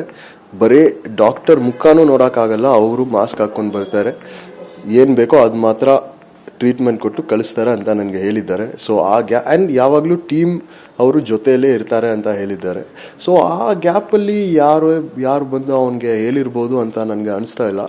ಬಟ್ ಹಾಸ್ಪಿಟ್ಲ್ ಹೋಗಿ ಬಂದಿದ್ಲಿದ್ದು ಅವನಲ್ಲಿ ಒಂದು ಬಿಹೇವಿಯರ್ ಚೇಂಜ್ ಇದೆ, ಅದು ನಾನು ನೋಟಿಸ್ ಮಾಡಿದೆ. ಬಟ್ ಅದು ಹೇಗೆ ಅಂತ ನನಗೆ ಗೊತ್ತಾಗಲಿಲ್ಲ. ಈ ಥರ ಅಂದರೆ ಆಸ್ಪತ್ರೆಗೆ ಹೋಗಿ ಬಂದವರು, ಅದರ್ವೈಸ್ ಹೊರಗಡೆ ಬೇರೆ ಕಾರಣಗಳಿಂದ ಹೊರಗಡೆ ಹೋಗಿ ಬಂದವ್ರಿಗೆ ಈ ಥರ ಏನೋ ಒಂದು ಹಿಂಟ್ ಸಿಗ್ತಿದೆ ಅಂತ ಅನಿಸುತ್ತೆ. ಯಾಕಂದರೆ ವರ್ತೂರ್ ಆಚೆ ಹೋಗಿ ಬಂದಮೇಲೂ ಸಹ ಅವರು ಪ್ರತಾಪ್ ಜೊತೆ ತುಂಬ ಕ್ಲೋಸ್ ಆಗಿದ್ರು. ಅವ್ರು ಪ್ರತಾಪ್ ಜೊತೆ ಕ್ಲೋಸೇ ಇರ್ತಾ ಇರಲಿಲ್ಲ.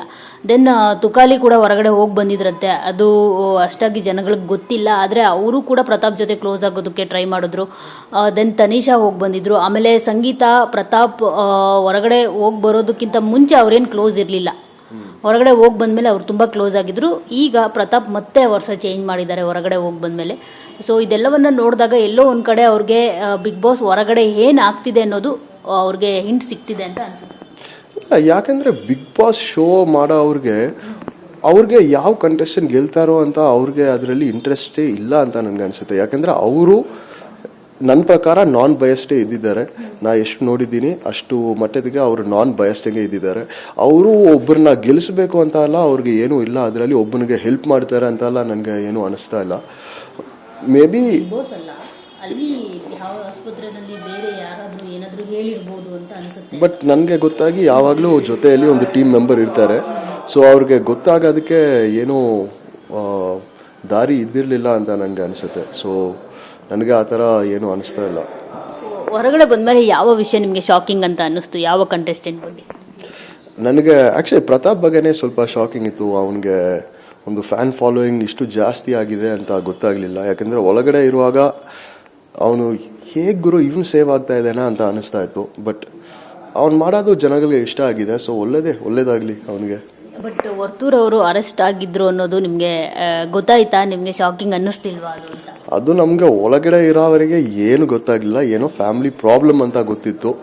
ಬಟ್ ಜೈಲ್ಗೆ ಹೋಗಿ ಬಂದಿದ್ದಾರೆ ಅಂತ ಗೊತ್ತಿಲ್ಲ. ಆ್ಯಂಡ್ ವರ್ತೂರ್ ಯಾರು ಅಂತ ನನಗೆ ಗೊತ್ತೂ ಇಲ್ಲ ಬಿಗ್ ಬಾಸ್ ಶೋ ಹೋಗೋಕ್ಕೆ ಮುಂಚೆ. ಆ್ಯಂಡ್ ಅವ್ರಿಗೆ ಆ ಜೈಲದು ರಿಲೀಸ್ ಆಗೋ ವಿಡಿಯೋ ಕೂಡ ನಾನು ನೋಡಿದೆ. ಅಷ್ಟು ಜನ ಬಂದಿದ್ದಾರೆ ಅಂತ ಅಲ್ಲ, ಅಷ್ಟು ಸಪೋರ್ಟ್ ಇದೆ ಅಂತ ಅಲ್ಲ, ನನಗೆ ಗೊತ್ತಿರಲಿಲ್ಲ. ಬಟ್ ತುಂಬ ಶಾಕಿಂಗ್ ಇತ್ತು ಆ್ಯಕ್ಚುಲಿ ನ್ಯೂಸ್. ನಿಮಗೆ ಅವರು ಯಾಕೆ ಮನೆಯಿಂದ ಹೊರಗಡೆ ಹೋಗೋದಕ್ಕೆ ಇಷ್ಟೊಂದೆಲ್ಲ ಪ್ರಯತ್ನ ಪಡ್ತಿದ್ದಾರೆ, ಇಷ್ಟೊಂದೆಲ್ಲ ಕಣ್ಣೀರು ಹಾಕ್ತಿದ್ದಾರೆ ಅಂತ ನಿಮಗೆ ಹೊರಗಡೆ ಬಂದು ಆ ವಿಡಿಯೋಸ್ ಎಲ್ಲ ನೋಡಿದ್ದಾದ್ಮೇಲೆ ಗೊತ್ತಾಯಿತು ಅಂತ ಅನಿಸುತ್ತೆ. ದೆನ್ ಅವರು ಆ ಮದುವೆ ವಿಷಯ ಕೂಡ ಎಲ್ರಿಗೂ ಕೂಡ ಒಂದು ಶಾಕಿಂಗು. ಮನೆಯಲ್ಲಿ ಅವರು ಇದ್ದಾಗ ಯಾರಿಗೂ ಕೂಡ ಹೇಳ್ಕೊಂಡಿರಲಿಲ್ಲ, ಅದಾದ ನಂತರ ಅವರು ಹೇಳ್ಕೊಳ್ತಾರೆ. ಅಷ್ಟರಲ್ಲಿ ಆಲ್ರೆಡಿ ಇಲ್ಲಿ ಮದುವೆ ವಿಷಯ ರಿವೀಲ್ ಆಗಿರುತ್ತೆ, ಅವ್ರಿಗೆ ಮದುವೆ ಆಗಿದೆ, ಮಗು ಕೂಡ ಇದೆ ಅಂತ. ಹೌದು, ಅದು ನನಗೆ ನಿನ್ನೆನೇ ಗೊತ್ತಾಯಿತು ಆ್ಯಕ್ಚುಲಿ. ಅದು ಆ್ಯಕ್ಚುಲಿ ತುಂಬ ಶಾಕಿಂಗ್ ಇತ್ತು. ಯಾಕೆಂದರೆ ಅದು ಇದ್ದರೆ ಅವರು ಹೇಳಿರ್ಬೋದು, ನಾವು ಏನೋ ತಪ್ಪೇನೋ ಯೋಚನೆ ಮಾಡಲ್ಲ. ಆ್ಯಂಡ್ ನಿಜ ಏನಂದರೆ ಒಂದಿನ ನಿಜ ಹೊರಗಡೆ ಬರುತ್ತೆ. ಸೊ ಅವರು ನಿಜಾನೇ ಹೇಳಿರ್ಬೋದು ಫಸ್ಟ್. ಯಾಕೆಂದರೆ ಅವ್ರ ಬಾಯಿಲಿದ್ದು ಬಂದರೆ ಯಾರಿಗೆ ಅಷ್ಟು ತಪ್ಪು ಅನಿಸಲ್ಲ. ಬೇರೆ ಒಂದು ಸೋರ್ಸಿದ್ದು ಬಂದಾಗ ಯಾಕೆ ಹೈಡ್ ಮಾಡಿದ್ರು ಅಂತ ಒಂದು ನೆನಪು ಬರುತ್ತೆ ಜನಗಳು ಮನಸ್ಸಲ್ಲಿ. ಸೊ ಅವರೇ ಹೇಳಿರಬೇಕು. ಮೈಕಲ್ ಅವ್ರಿಗೆ ಯಾಕೆ ಸಂಗೀತ ಅಂತ ಅಂದರೆ ತುಂಬಾ ಲೈಕ್ ಹೇಟ್ ಮಾಡ್ತಾರೆ? ಹೇಟ್ ಅಲ್ಲ, ಏನೂ ಇಲ್ಲ. ಸಂಗೀತ ಬಂದು ಒಂದು ಒಳ್ಳೆ ಕಂಟೆಸ್ಟೆಂಟ್ ಅಂತ ನನಗೆ ಅನಿಸುತ್ತೆ. ಆ್ಯಂಡ್ ಒಂದು ಒಳ್ಳೆ ಕಂಟೆಸ್ಟೆಂಟ್ಗೆ ಏನೂ ಹೇಳದೆ ಬಿಟ್ಟರೆ ಅವ್ರ ಪಾಟಿಗೆ ಅವ್ರಿಗೆ ಮಾಡ್ಕೊಂಡು ಹೋಗ್ತಾರೆ.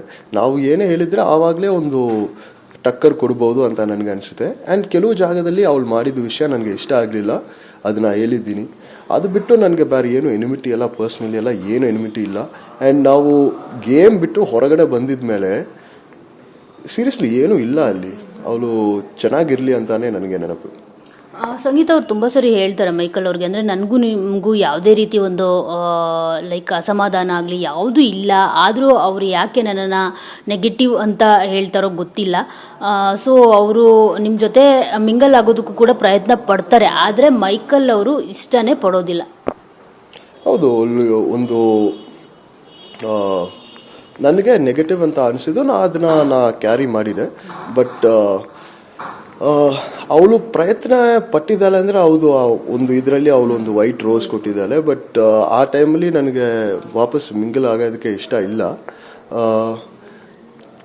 ಯಾಕಂದರೆ ಎಲ್ಲರ ಜೊತೆ ಚೆನ್ನಾಗಿ ಇರಲೇಬೇಕು ಅಂತಲ್ಲ, ಏನೂ ಇಲ್ಲ.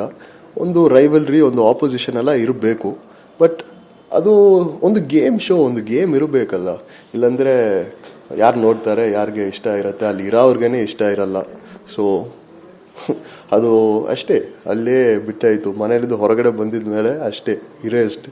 ಓಕೆ, ಯಾಕೆ ಇಷ್ಟ ಆಗ್ತಾ ಇರಲಿಲ್ಲ, ಏನು ಬಲವಾದ ರೀಸನ್ ಅಂತ? ಸಂಗೀತ ಬಂದು, ನಾ ಹೇಳಿದ ಪ್ರಕಾರ ಸಂಗೀತ ಬಂದು ಒಂದು ಅವಕಾಶವಾದಿ, ಒಂದು ಆಪರ್ಚುನಿಟಿ. ಬಟ್ ಅಲ್ಲಿ ಒಂದು ಶೋ ಅಲ್ಲಿ ಇರುವಾಗ ಆಪರ್ಚುನಿಟೀಸ್ನ ತಗೋಬೇಕು, ಇಲ್ಲಾಂದರೆ ಆಪರ್ಚುನಿಟೀಸ್ನ ಕ್ರಿಯೇಟ್ ಮಾಡಲೇಬೇಕು. ಅದು ನನಗೆ ಸ್ವಲ್ಪ ಇಷ್ಟ ಆಗಲಿಲ್ಲ. ಬಟ್ ನಾನು ತಪ್ಪಂತ ಹೇಳಲ್ಲ, ಅದು ಅವಳ ಗೇಮು ಆ್ಯಂಡ್ ಅವಳಿಗೆ ಅದು ಚೆನ್ನಾಗಿ ವರ್ಕ್ ಆಗ್ತಾ ಇದೆ ಕೂಡ. ಸೊ ಏನು ತಪ್ಪಿಲ್ಲ ಅಂತ ನನಗೆ ಅನಿಸುತ್ತೆ. ಸೊ ಬಟ್ ಅದು ನನಗೆ ಸ್ವಲ್ಪ ಇಷ್ಟ ಆಗಲಿಲ್ಲ. ಸೊ ಅದು ನಾ ಹೇಳಿದೆ ಅಷ್ಟೇ. ಬಟ್ ಅವಿನಾಶ್ ಅವ್ರಿಗೆ ಈ ಪ್ರಶ್ನೆ ಎದುರಾದಾಗ ಅವರು ಹೇಳೋದು, ಕಾರ್ತಿಕ್ ಅವ್ರ ಮೇಲೆ ಸಂಗೀತ ಅವರು ಒಂದು ಅಲಿಗೇಷನ್ ಮಾಡ್ತಾರೆ. ಸೊ ಅದು ಟೆಲಿಕಾಸ್ಟ್ ಆಗಿಲ್ಲ, ಬಿಕಾಸ್ ಆಫ್ ಅಲ್ಲೇ ಸಾಲ್ಟ್ ಔಟ್ ಆಗುತ್ತೆ ಅದು. ಸೊ ಹೀಗಾಗಿ ಮೈಕಲ್ ಅವ್ರಿಗೆ ಸಂಗೀತ ಅಂದರೆ ಇಷ್ಟ ಆಗಲ್ಲ ಅಂತ ಹೇಳಿರ್ತಾರೆ. ಸೊ ಏನು ಅಲಿಗೇಷನ್ ಮಾಡ್ತಾರೆ ಅಂತ ಮೈಕಲ್? ಅದು ಆ ವಿಷಯ ಬಂದು ಅಲ್ಲಿ ಬಿಗ್ ಬಾಸ್ ಒಳಗಡೆನೆ ಸಾರ್ಟ್ ಆಗಿದ್ದ ವಿಷಯ ಆ್ಯಕ್ಚುಲಿ. ಸೊ ಅದ್ರ ಬಗ್ಗೆ ಅವರು ಇಬ್ಬರು ಮಧ್ಯದಲ್ಲೇ ಅದು ಸಾರ್ಟ್ ಆಗಿದ್ದ ವಿಷಯ. ಸೊ ಅದ್ರ ಬಗ್ಗೆ ಮಾತಾಡೋಕ್ಕೆ ನನಗೆ ಇಷ್ಟ ಇಲ್ಲ ಆ್ಯಕ್ಚುಲಿ. ಬಟ್ ಅದು ಒಂದು ಇನ್ಸಿಡೆಂಟ್ ಆಯಿತು ಒಳಗಡೆ, ಅದರಿಂದ ನನಗೆ ಸ್ವಲ್ಪ ಇಷ್ಟ ಇಲ್ಲ ಸಂಗೀತ ಮೇಲೆ ಅವಳು ಮಾಡಿದ ವಿಷಯ. ಬಟ್ ಅದ್ರ ಬಗ್ಗೆ ನನಗೆ ಮಾತಾಡೋಕ್ಕೆ ಒಂದು ಇಂಟ್ರೆಸ್ಟ್ ಇಲ್ಲ ಆ್ಯಕ್ಚುಲಿ. ಓಕೆ, ಬಟ್ ಸಂಗೀತ ಅವರು ಆರೋಪ ಮಾಡಿದ್ದು ಕರೆಕ್ಟಾ ಕಾರ್ತಿಕ್ ಅವರು? ನನ್ನ ಪ್ರಕಾರ ಏನೂ ನಡೆದಿಲ್ಲ, ನಾನು ನೋಡಿದ ಮಟ್ಟದಿಗೆ ಏನೂ ಆಗಿಲ್ಲ. ಸೊ ಅದು ನಡೆದಿರಬಾರ್ದು ಅಂತ ನನಗೆ ಅನಿಸುತ್ತೆ. ನೀವು ಒಂದು ಮಾತು ಹೇಳ್ತೀರಾ ಸುದೀಪ್ ಸರ್ ಹತ್ರ ವೀಕೆಂಡ್ ಶೋನಲ್ಲಿ, ಈ ಬಾರಿಯ ಬಿಗ್ ಬಾಸ್ನಲ್ಲಿ ವಿಮೆನ್ನ ಪುಷ್ ಮಾಡ್ತಿದ್ದಾರೆ ಅಂತ ಅನಿಸುತ್ತೆ ಅಂತ ಹೇಳ್ಬಿಟ್ಟು, ಯಾಕಾಗ ಅನ್ನಿಸ್ತು? ಇದು ಬರೀ ಒಂದು ಕೋಇನ್ಸಿಡೆನ್ಸ್ ಹೆಂಗೆ ಇದ್ದಿರ್ಬೋದು. But continuously first Bigg Boss ಆ ಒಂದು ಲೇಡಿ ವಿನ್ನರ್ ಇದ್ರಲ್ಲ, ಅವರು ಬಂದರು ಆ್ಯಂಡ್ ಅವರು ಹೇಳ್ತಾಯಿದ್ರು ಈ ಟೈಮ್ ವಿಮೆನೇ ವಿನ್ ಆಗಬೇಕು ಅಂತ. ತಿರ್ಗಾ ಎಲ್ಲ ಪೇರೆಂಟ್ಸ್ ಬಂದಾಗಲೂ ಅದೇ ಹೇಳಿದರು. ತಿರ್ಗಾ continuously women captains select ಆಗ್ತಾಯಿದ್ರು. So ಏನೋ ನನ್ನ ಮೈಂಡಲ್ಲಿ ಏನೋ ಒಂದು ಡಾಟ್ಸ್ ಎಲ್ಲ ಕನೆಕ್ಟ್ ಆಗ್ತಾಯಿತ್ತು. ಸೊ ಅದರಲ್ಲಿ ನನಗೆ ಅನಿಸಿದ್ದು ನಾ ಹೇಳಿದೆ. ಬಟ್ ಆ ಥರ ಇಲ್ಲ ಅಂತ ಹೇಳಿದ್ದಾರೆ. ಸೊ ಮೇ ಬಿ ಅದು ಒಂದು ಕೋಇನ್ಸಿಡೆನ್ಸ್ ಹೆಂಗೆ ಇರ್ಬೋದು. ನೀವು ಈ ಕೊನೆಯ ವೀಕ್ಗಳಲ್ಲಿ ಕ್ಯಾಪ್ಟನ್ಸಿ ಇದರಲ್ಲಿ ಕ್ಯಾಪ್ಟನ್ಗಳ ರೂಲ್ಸ್ನ ಬ್ರೇಕ್ ಮಾಡ್ತೀರಾ. ಸೊ ಅಂದರೆ ತನಿಷಾ ಮತ್ತು ಸಂಗೀತ ಅವ್ರ ಮಾತು ಕೇಳೋದಿಲ್ಲ ನೀವು. ಯಾಕೆ ಆಗಾಯಿತು ಅಂದರೆ, ಲೈಕ್ ಸುದೀಪ್ ಸರ್ ಹೇಳ್ತಾರೆ, ಅಂದರೆ ಕ್ಯಾಪ್ಟನ್ ರೂಮ್ಗೆ ಬೀಗ ಹಾಕಿದ್ದೀವಿ ಆಲ್ರೆಡಿ, ಕ್ಯಾಪ್ಟನ್ಸಿ ಯಾರಿರ್ತಾರೆ ಅವ್ರಿಗೆ ಒಂದು ರೆಸ್ಪೆಕ್ಟ್ ಕೊಡಲಿಲ್ಲ ಅಂತ ಅಂದಾಗ ಈ ರೀತಿ ಮಾಡಬೇಕಾಗುತ್ತೆ, ಆ ಥರ ಮಾಡಿದ್ರು ಮತ್ತೆ ಅದೇ ರೀತಿ ಮಾಡ್ತಾ ಇದ್ದೀರಾ ಅಂತ. ಎಲ್ಲೋ ಒಂದು ಕಡೆ ಕೆಲವ್ರಿಗೆ ಅನಿಸಿದ್ದು ಲೈಕ್ ಟಿಟ್ ಫಾರ್ ಟ್ಯಾಟ್ ಅಂತ. ನಾನು ಲೈಕ್ ಸ್ನೇಹಿತ ಅವ್ರಿಗೆ ಇದೇ ತನಿಷಾ ಮತ್ತು ಸಂಗೀತ ಅವರು ಡಿಸ್ರೆಸ್ಪೆಕ್ಟ್ ಮಾಡಿರ್ತಾರೆ ಅವರು ಕ್ಯಾಪ್ಟನ್ಸಿನಲ್ಲಿ ಇದ್ದಾಗ. ಸೊ ಅದಕ್ಕೆ ಮೈಕಲ್ ಅವರು ಮತ್ತು ವಿನಯ್ ಅವರು ಆ ರೀತಿ ನಡ್ಕೊಂಡ್ರ ಅಂತ. ವಿನಯ್ ಅವರು ಒಂದು ಮಾತು ಕೂಡ ಹೇಳ್ತಿರ್ತಾರೆ, ಸ್ನೇಹಿತವ್ರಿಗೆ ಸಂಗೀತ ಅವರು ತುಂಬಾ ಡಿಸ್ರೆಸ್ಪೆಕ್ಟಾಗಿ ಬಿಹೇವ್ ಮಾಡ್ತಿರ್ತಾರಲ್ಲ, ಆಗ ಇದಕ್ಕೆಲ್ಲ ನಾನು ಆನ್ಸರ್ ಕೊಡ್ತೀನಿ ನೆಕ್ಸ್ಟ್ ಅಂತ ಹೇಳ್ಬಿಟ್ಟು. ಸೊ ನನಗೆ ಪರ್ಸ್ನಲಿ ಆ ಥರ ಬೇರೆಯವ್ರದ್ದು ರಿವೆಂಜ್ ಎಲ್ಲ ತೊಗೊಳಕ್ಕೆ ನನಗೆ ಇಷ್ಟ ಇಲ್ಲ. ಪರ್ಸ್ನಲಿ ತನಿಷಾ ಬಂದು ನನ್ನ ಹತ್ರ ತುಂಬ ರೂಡಾಗಿ ಮಾತಾಡಿದರು ಪೂಲಲ್ಲಿ ಜಂಪ್ ಮಾಡೋಕ್ಕೆ ಹೇಳಿ. ಅದು ನನಗೆ ಮಾಡೋಕ್ಕೆ ಇಷ್ಟ ಇರಲಿಲ್ಲ, ಯಾಕೆಂದರೆ ಪೂಲು ಗಲೀಜಾಗಿತ್ತು ಆವಾಗ. ಆ್ಯಂಡ್ ಅಷ್ಟು ಕಠೋರವಾದ ಶಿಕ್ಷೆ ಎಲ್ಲ ಕೊಡೋದಕ್ಕೆ ರೀಸನೇ ಇರಲಿಲ್ಲ. ಸೊ ಅದರಲ್ಲಿ ನನಗೆ ಒಂದು ಡಿಸಗ್ರಿಮೆಂಟ್ ಇತ್ತು, ಅದರಲ್ಲಿ ನಾನು ಮಾಡಿದೆ. ಆ್ಯಂಡ್ ಸಂಗೀತ ಜೊತೆ ಕೂಡ ಏನೋ ಪಾತ್ರೆ ತುಳಿಯೋ ವಿಷಯ ಇತ್ತು. ನಾ ಹೇಳಿದೆ ವರ್ತೂರು ಬಂದು ಮಾಡ್ತಾನೆ ಅಂತ. ಸೊ ಅದು ಅವಳು ಒಪ್ಕೊಂಡು ಹೋಗಿದ್ರೆ ಆ ಕೆಲಸ ಆಗ್ತಿತ್ತು. ಅದನ್ನ ಅವಳು ಅದೇನ ಹೇಳಿದೆ, ಅದನ್ನ ಒಂದು ಆಪರ್ಚುನಿಟಿ ಹೆಂಗೆ ತೊಗೊಂಡು ನನ್ನ ಹೇಗೆ ಕೆಡದಂಗೆ ತೋರಿಸ್ಬೇಕು ಅಂತ ಮಾಡಿದ್ದಾಳೆ. ಆ್ಯಂಡ್ ನನಗೆ ಏನೂ ಡಿಫ್ರೆನ್ಸ್ ಅನಿಸಿರಲಿಲ್ಲ. ಆ್ಯಂಡ್ ಕ್ಯಾಪ್ಟನ್ ಅಂತ ಆಗೋದು ಬಂದು ಸುಮ್ಮನೆ ಒಂದು ಗೇಮ್ ಆಡಿ ಗೆದ್ದರೆ ನೀ ಕ್ಯಾಪ್ಟನ್ ಆಗ್ತೀಯ. ಅದು ಆಗಿದ್ದಲ್ಲಿ ನೀ ಹೇಳೋ ಮಾತನ್ನ ನನಗೆ ನಾ ಕೇಳಲೇಬೇಕು ಅಂತಲ್ಲ ಎಲ್ಲಿನೂ ಬರೆದಿಲ್ಲ. ಯಾಕಂದರೆ ಅದೊಂದು ರಿಯಾಲಿಟಿ ಶೋ. ಆ್ಯಂಡ್ ಆ ಕ್ಯಾಪ್ಟನ್ ಅಂತ ಆದರೆ ನೀ ಯಾರ ಹತ್ರ ಹೇಗೆ ಬಿಹೇವ್ ಮಾಡಬೇಕು ಅಂತ ನಿನಗೆ ಗೊತ್ತಿರಬೇಕು. ಸುಮ್ಮನೆ ಬಂದು ನೀ ಏನು ಬೇಕಾ ಹೇಳ್ರೆ ಎಲ್ಲರೂ ಬಂದು ಕಣ್ಣು ಮುಚ್ಕೊಂಡು ಕೇಳಬೇಕು ಅಂತೆಲ್ಲ ಏನೂ ಇಲ್ಲ. ಸೊ ಅದು ನನ್ನ ಒಪಿನಿಯನ್ ಇತ್ತು, ನಾ ಓಪನಾಗಿ ವಾಯ್ಸ್ ಮಾಡಿದೆ ಅಷ್ಟೇ. ಅದೇ ಮತ್ತೆ ಗಂಧರ್ವರು ರಾಕ್ಷಸರು ಟಾಸ್ಕಲ್ಲಿ ಸಂಗೀತ ಅವರು ಒಂದು ಮಾತು ಹೇಳಿರ್ತಾರೆ ಸ್ನೇಹಿತವ್ರಿಗೆ, ಅಂದರೆ ಇದು ಲೈಕ್ ಭಿಕ್ಷೆ ನಿಮಗೆ ಇದು ಕ್ಯಾಪ್ಟನ್ ಅಂತ ಹೇಳ್ಬಿಟ್ಟು. ಸೊ ಎಲ್ಲೋ ಒಂದು ಕಡೆ ಅದೇ ಕರ್ಮ ರಿಟರ್ನ್ ಆಯಿತು ಅಂತ ಅನಿಸುತ್ತಾ? ಯಾಕಂದರೆ ಸಿರಿ ಮೇಡಮ್ ಕೊಟ್ಟಿದ್ದ ಅಡ್ವಾಂಟೇಜಿಂದನೇ ಸಂಗೀತ ಅವರು ಕ್ಯಾಪ್ಟನ್ ಆಗ್ತಾರೆ. ಸೊ ಇವಾಗ ಸಂಗೀತ ಹತ್ರ ಹೋಗಿ ಇದೇ ಮಾತು ಹೇಳಿದ್ರೆ ಅವಳು ಒಪ್ಕೊಳ್ಳಲ್ಲ. ಯಾಕಂದರೆ ಅವಳು ಆಟ ಆಡಿಯೇ ವಿನ್ ಮಾಡಿದ್ದಾಳೆ. ಸೊ ಫೈನಲ್ ಟಾಸ್ಕ್ ಬಂದು ಅವಳಿಗೆ ತುಕಾಲಿ ಮಧ್ಯದಲ್ಲಿ ಆಯಿತು ಆ್ಯಂಡ್ ಅದು ಅವಳು ಗೆದ್ದಿದ್ದಾಳೆ. ಸೊ ಅದು ಭಿಕ್ಷೆ ಅಂತ ಹೇಳೋಕ್ಕಾಗಲ್ಲ ಅಲ್ಲ. ಅದು ಸುಮ್ಮನೆ ಅವಳಿಗೆ ಸ್ನೇಹಿತ ಅಂದರೆ ಇಷ್ಟ ಇಲ್ಲ, ಅದರಲ್ಲಿ ಸ್ನೇಹಿತನ ಅವಳು ಇನ್ಸಲ್ಟ್ ಮಾಡೋಕ್ಕೆ ಟ್ರೈ ಮಾಡಿದ್ದಾಳೆ ಅಷ್ಟೇ. ಸೊ ನನ್ನ ಪ್ರಕಾರ ಅದು ಭಿಕ್ಷೆ ಇಲ್ಲ, ಆಡಿಯೇ ಬಂದಿದ್ದಾಳೆ. ಆ್ಯಂಡ್ ಸಿರಿ ಮ್ಯಾಮ್ ಅವ್ರಿಗೆ ಆ ಪವರ್ ಕೊಟ್ಟರಂದರೆ ಅದು ಅವಳು ಸಿರಿ ಮ್ಯಾಮ್ ಜೊತೆ ಚೆನ್ನಾಗಿದ್ದು ಇಲ್ಲ ಮಾತಾಡಿಸಿ ಅದರಲ್ಲೇ ಸಿರಿ ಮ್ಯಾಮ್ ಕೊಟ್ಟಿದ್ದಾರೆ. ಸೊ ಅದು ಗೇಮ್ ಅಂತ ನಾನು ಹೇಳ್ತೀನಿ, ಅದು ಏನು ಭಿಕ್ಷೆ ಅಂತ ನಾನು ಹೇಳಲ್ಲ. ಬಟ್ ಕಾರ್ತಿಕ್ ಫ್ಯಾನ್ಸು ಮತ್ತು ವಿನಯ್ ಫ್ಯಾನ್ಸ್ ಏನು ಹೇಳ್ತಿದ್ದಾರೆ ಅಂತ ಅಂದರೆ ಅವರ ಒಂದು ಏನು ಟ್ರೋಲ್ ಪೇಜಸ್ಗಳಾಗಿರುತ್ತೆ, ಮೀಮ್ಸ್ಗಳಾಗಿರುತ್ತೆ, ಅದರಲ್ಲಿ ಏನು ಹೇಳ್ತಿದ್ದಾರೆ ಅಂತಂದರೆ ಕಾರ್ತಿಕ್ ಮತ್ತು ವಿನಯ್ ಆ ಗೇಮ್ನಲ್ಲಿ ಅವರು ಇದ್ದಿದ್ರೆ ಸಂಗೀತ ಅವ್ರಿಗೆ ವಿನ್ ಆಗೋದಕ್ಕೆ ಕಷ್ಟ ಆಗ್ತಿತ್ತು ಅಂತ. ಖಂಡಿತ ಕಷ್ಟ ಆಗ್ತಿತ್ತು. ಬಟ್ ಏನಂದರೆ ನೀವು ಒಂದು ಟಫ್ ಕಾಂಪಿಟೇಷನ್ ಜೊತೆ ಗೆದ್ದು ಮಾತ್ರ ಕ್ಯಾಪ್ಟನ್ ಆಗಬಹುದು ಅಂತಲ್ಲ, ಏನೂ ಇಲ್ಲ. ತಪ್ಪು ತುಕಾಲಿ ಮಾಡಿದ್ದಾನೆ ಕೂಡ, ಇನ್ನೂ ತುಕಾಲಿ ಅಳ್ತಾ ಇದ್ದಾನೆ, ಇನ್ನೂ ನಾ ಕ್ಯಾಪ್ಟನ್ ಆಗಿಲ್ಲ ಅಂತ. ಬಟ್ ಒಂದು ಒಳ್ಳೆ ಅವಕಾಶ ಸಿಕ್ತು ಆ ಒಂದು ವಿನಯ್ನ ಎಲಿಮಿನೇಟ್ ಮಾಡೋಕ್ಕೆ. ಆ್ಯಂಡ್ ಇಲ್ಲಾಂದರೆ ಆ ಬುಗುರಿ ಬಿಡೋ ಟಾಸ್ಕಲ್ಲಿ ತುಕಾಲಿ ಬರೀ 2 ಬುಗುರಿ ಎಕ್ಸ್ಟ್ರಾ ಬಿಟ್ಟಿದ್ರೆ ಅವ್ನು ಗೆಲ್ತಾ ಇದ್ದ. ಅದರಲ್ಲಿ ಯಾರೋ ಸಿರಿ ಮ್ಯಾಮ್ನೋ ಯಾರನ್ನೋ ಅವನು ಉಳಿಸಿದ್ರೆ ಕ್ಯಾಪ್ಟನ್ಸಿ ಟಾಸ್ಕ್ಗೆ ಅವ್ನು ಕ್ಯಾಪ್ಟನ್ ಆಗ್ತಿದ್ದ. ಆ್ಯಂಡ್ ಅದು ಒಂದು ಸ್ಟುಪಿಡ್ ಮಿಸ್ಟೇಕ್ ಅಂತ ನನಗೆ ಅನಿಸುತ್ತೆ. ಆ್ಯಂಡ್ ಸಂಗೀತ ಒಂದು ಸ್ಟುಪಿಡ್ ಹುಡುಗಿ ಇಲ್ಲ. ಸೊ ಅವಳು ಸ್ಮಾರ್ಟಾಗೆ ಆಡಿದ್ದಾಳೆ. ಯಾಕೆ ಅವಳು ಟಫ್ ಕಾಂಪಿಟೇಷನ್ನ ಉಳ್ಕೋಬೇಕು? ಅವಳಿಗೆ ಏನು ಅಡ್ವಾಂಟೇಜ್ ಅದು ಅವಳು ಮಾಡಿದ್ದಾಳೆ. ನೀವು ಆಚೆ ಬರ್ತಿರ್ಬೇಕಿದ್ರೆ ತುಕಾಲಿ ಅವರು ಕಣ್ಣೀರು ಹಾಕ್ತಾ ಇರ್ತಾರೆ. ಇದನ್ನು ನೋಡಿ ವಿನಯ್ ಮತ್ತು ನಮ್ರತಾ ಮಾತಾಡ್ಕೊಳ್ತಿರ್ತಾರೆ, ಲೈಕ್ ಇದೆಲ್ಲ ಫೇಕ್ ಅಂತ ಹೇಳ್ಬಿಟ್ಟು. ಅಂದರೆ ನಾವು ಹೊರಗಡೆ ಹೋದ್ಮೇಲೆ ಸಿಗ್ತೀವಿ, ಯಾಕೆ ಇಷ್ಟೊಂದು ಅಂದರೆ ಅವ್ರು ಅಷ್ಟೇನು ಕ್ಲೋಸ್ ಆಗಿರಲಿಲ್ಲ, ಮೈಕಲ್ಲಿ ಇರ್ತಾ ಇದ್ದಿದ್ದೆ ನಮ್ಮ ಜೊತೆ ಅಂತ ಹೇಳ್ಬಿಟ್ಟು. ಇಲ್ಲ, ತುಕಾಲಿಗೆ ಅದು ಫೇಕ್ ಅಂತ ನನಗೆ ಅನಿಸಿಲ್ಲ. ಅದು ಆ ಕ್ಷಣದಲ್ಲಿ ಅವನಿಗೆ ಒಂದು ಸ್ಯಾಡ್ನೆಸ್ ಇದ್ದಿರ್ಬೋದು. ಸೊ ಅದರಲ್ಲಿ ಹತ್ತಿದ್ದಾನೆ. ಯಾಕೆಂದರೆ ತುಕಾಲಿ ಸುಮ್ಮನೆ ಅಳ್ತಾನೆ ಅಂತ ನನಗೆ ಅನಿಸಿರ್ಲಿಲ್ಲ. ಯಾಕಂದರೆ ನನಗೆ ಗೊತ್ತಾಗಿ ಒಂದೇ ಟೈಮ್ ಹತ್ತಿದ್ದಾನೆ ಶೋ ಅಲ್ಲಿ ಅವನ ಅಮ್ಮ ಬಗ್ಗೆ ಮಾತಾಡುವಾಗ. ಸೊ ಅದು ನನ್ನ ಮುಂದೆ ನಾಟಕ ಮಾಡಿ ತುಕಾಲಿಗೆ ಏನೂ ಸಿಕ್ಕಾಕೆ ಹೋಗ್ತಾ ಇಲ್ಲ. ಸೊ ಅದು ನಾಟಕ ಅಂತ ನನಗೆ ಅನಿಸಿರ್ಲಿಲ್ಲ. ಅದು ನಿಜ ಅಂತಲೇ ನನಗೆ ಅನಿಸಿತು. ಅದು ಮೇ ಬಿ ಆ ಕ್ಷಣಗೆ ಇದ್ದಿರ್ಬೋದು, ಬಟ್ ಆ ಕ್ಷಣದಲ್ಲಿ ಅದು ನಿಜಾನೇ ಇದ್ದಿರ್ಬೋದು. ನೀವು ಪ್ರತಾಪ್ ಅವರು ಕ್ಲೋಸ್ ಇರ್ತೀರಾ, ಒಮ್ಮೆ ನೀವು ಸೇವ್ ಆದಾಗ ಪ್ರತಾಪ್ ಅವರ ಫ್ಯಾನ್ಸ್ಗೆ ಥ್ಯಾಂಕ್ಸ್ ಕೂಡ ಹೇಳ್ತೀರಾ. ಸೊ ಅದಾದಮೇಲೆ ಏನಾಯಿತು ನಿಮ್ಮ ಇಬ್ಬರ ಫ್ರೆಂಡ್ಶಿಪ್ಗೆ ಅಂತ? ಸೊ ಅದು ಮಧ್ಯದಲ್ಲಿ ಏನೋ ಒಂದು ಮಿಸ್ಅಂಡರ್ಸ್ಟ್ಯಾಂಡಿಂಗ್ಸ್ ಆಯಿತು. ಯಾಕಂದರೆ ಏನೋ ನನಗೆ ಗೊತ್ತಾಗಿ ಒಂದು ವೀಕೆಂಡ್ ಎಪಿಸೋಡಲ್ಲಿ ಏನೋ ಒಂದು ಚಟುವಟಿಕೆಯಲ್ಲಿ ಏನೋ ನೆಗೆಟಿವ್ ಏನೋ ಪ್ರತಾಪ್ ಬಗ್ಗೆ ಹೇಳಿದೆ. ಅದು ನೆಗೆಟಿವ್ ಹೆಂಗಿದ್ರೇನೋ ಅದು ನಿಜಾನೇ ಹೇಳಿದ್ದು. ಅದು ಅವನಿಗೆ ಪ್ರತಾಪ್ಗೆ ಒಂದು ರೆಸಿಪ್ರಾಸಿಟಿ ಎಕ್ಸ್ಪೆಕ್ಟ್ ಮಾಡ್ತಾನೆ. ಅವನು ಯಾರೋ ಬಗ್ಗೆ ಒಳ್ಳೇದು ಹೇಳಿದ್ರೆ ಅವರು ಇವನ ಬಗ್ಗೆ ಒಳ್ಳೇದೇ ಹೇಳಬೇಕು ಅಂತ ಎಕ್ಸ್ಪೆಕ್ಟ್ ಮಾಡ್ತಾನೆ. ಇವಾಗ ರೀಸೆಂಟ್ಲಿ ಒಂದು ಟಾಸ್ಕಲ್ಲಿ ಅವನು ನಮ್ರತಾ ಸಂಗೀತ ಹೆಸರು ತಗೊಳ್ಳುವಾಗ ಅವರು ಇವನ ಹೆಸರು ಹೇಳಿಲ್ಲ. ಅದರಲ್ಲಿ ಅವನಿಗೆ ಅಸಮಾಧಾನ ಆಯಿತು.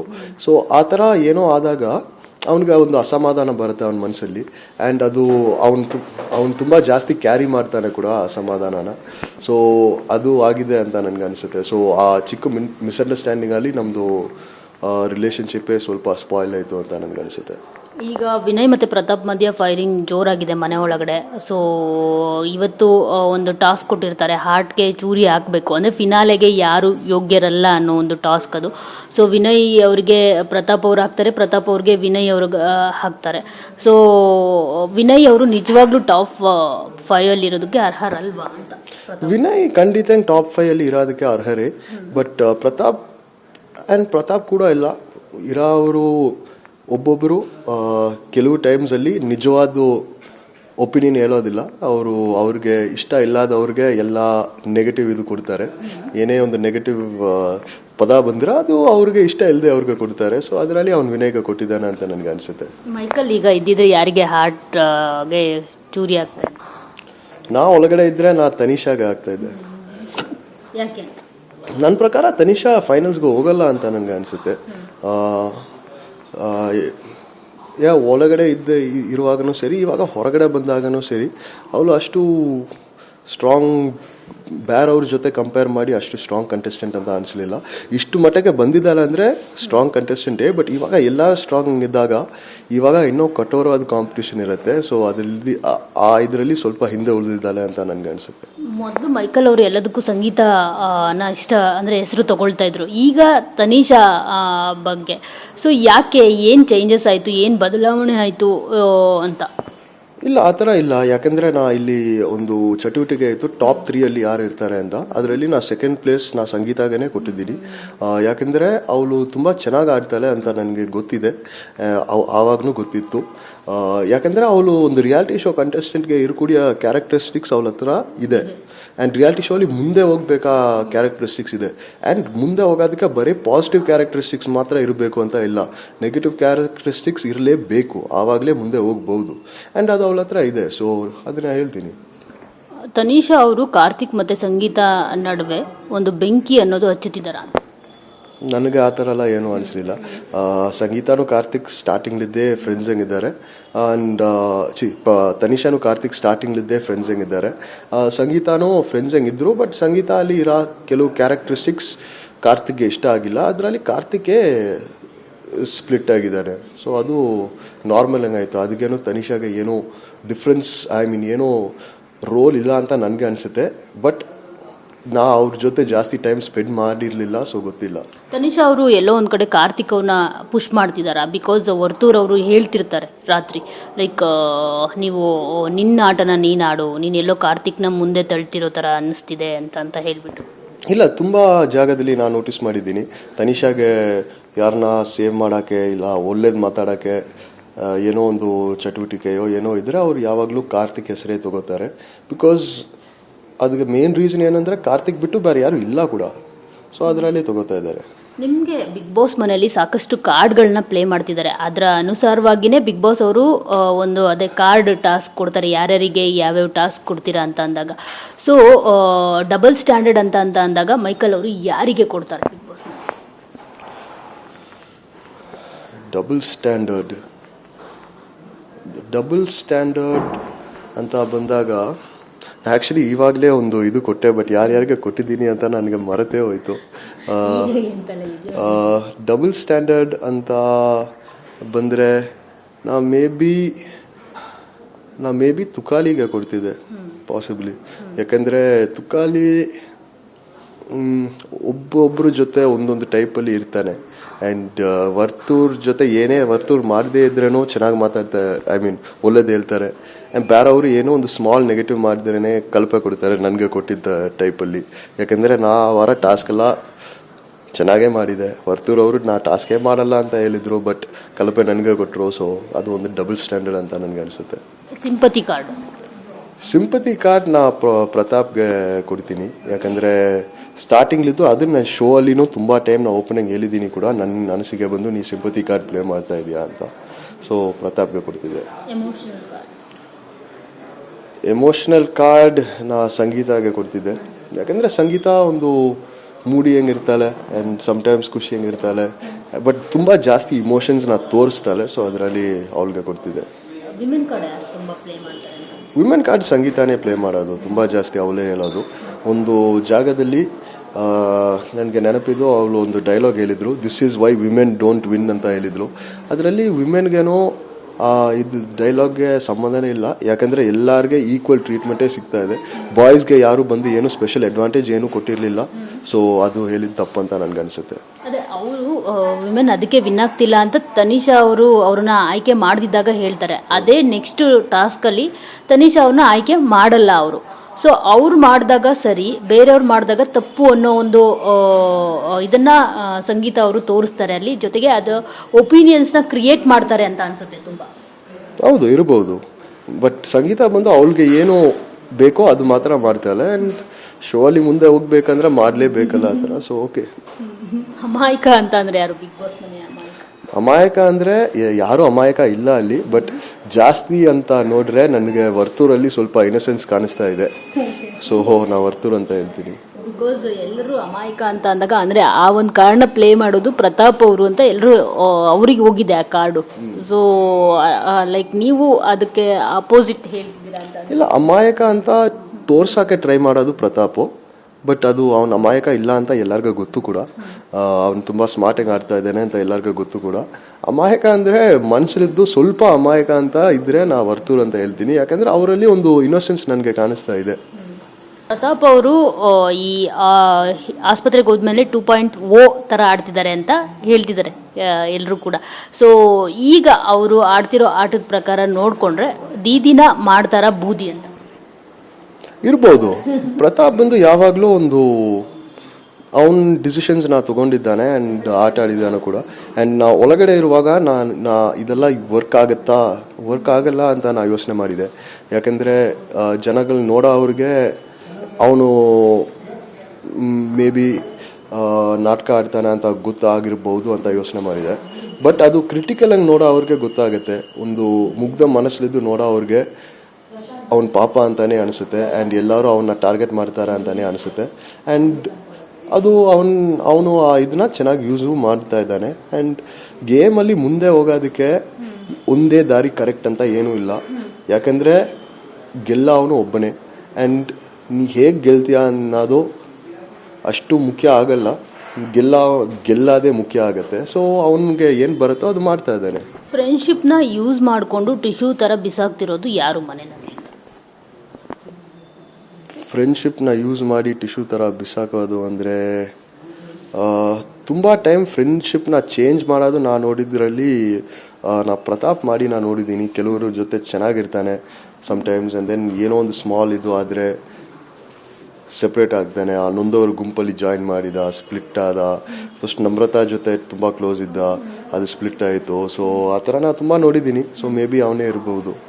ಸಂತು ಪಂತು ಬೀನ್ ಬ್ಯಾಗಲ್ಲಿ ಕುತ್ಕೊಂಡು ಮಾತಾಡ್ತಿರ್ತಾರೆ. ಅಂದರೆ ಈ ಮನೆ ಕಂಟೆಸ್ಟೆಂಟ್ಗಳಲ್ಲಿ ಸದ್ಯಕ್ಕೆ ಇರೋದ್ರಲ್ಲಿ ನಮ್ರತಾ ಅವರು ಡಮ್ಮಿ ಅಂತ. ನಿಜವಾಗ್ಲೂ ಹಾಗನ್ನಿಸ್ತಾರ? ನನಗೆ ನಮ್ರತಾ ಡಮ್ಮಿ ಅಂತ ಅನಿಸ್ತಾ ಇಲ್ಲ. ಬಟ್ ನಮ್ರತಾ ಬಂದು ಇನ್ನೂ ಸ್ವಲ್ಪ ಸೆಲ್ಫ್ ಕಾನ್ಫಿಡೆನ್ಸಂಗೆ ಧೈರ್ಯವಾಗಿ ಆಡಬೇಕು ಅಂತ ನನಗೆ ಅನಿಸುತ್ತೆ. ಅದು ನಾ ಅವಳಿಗೆ ಹೇಳಿದ್ದೀನಿ ಕೂಡ.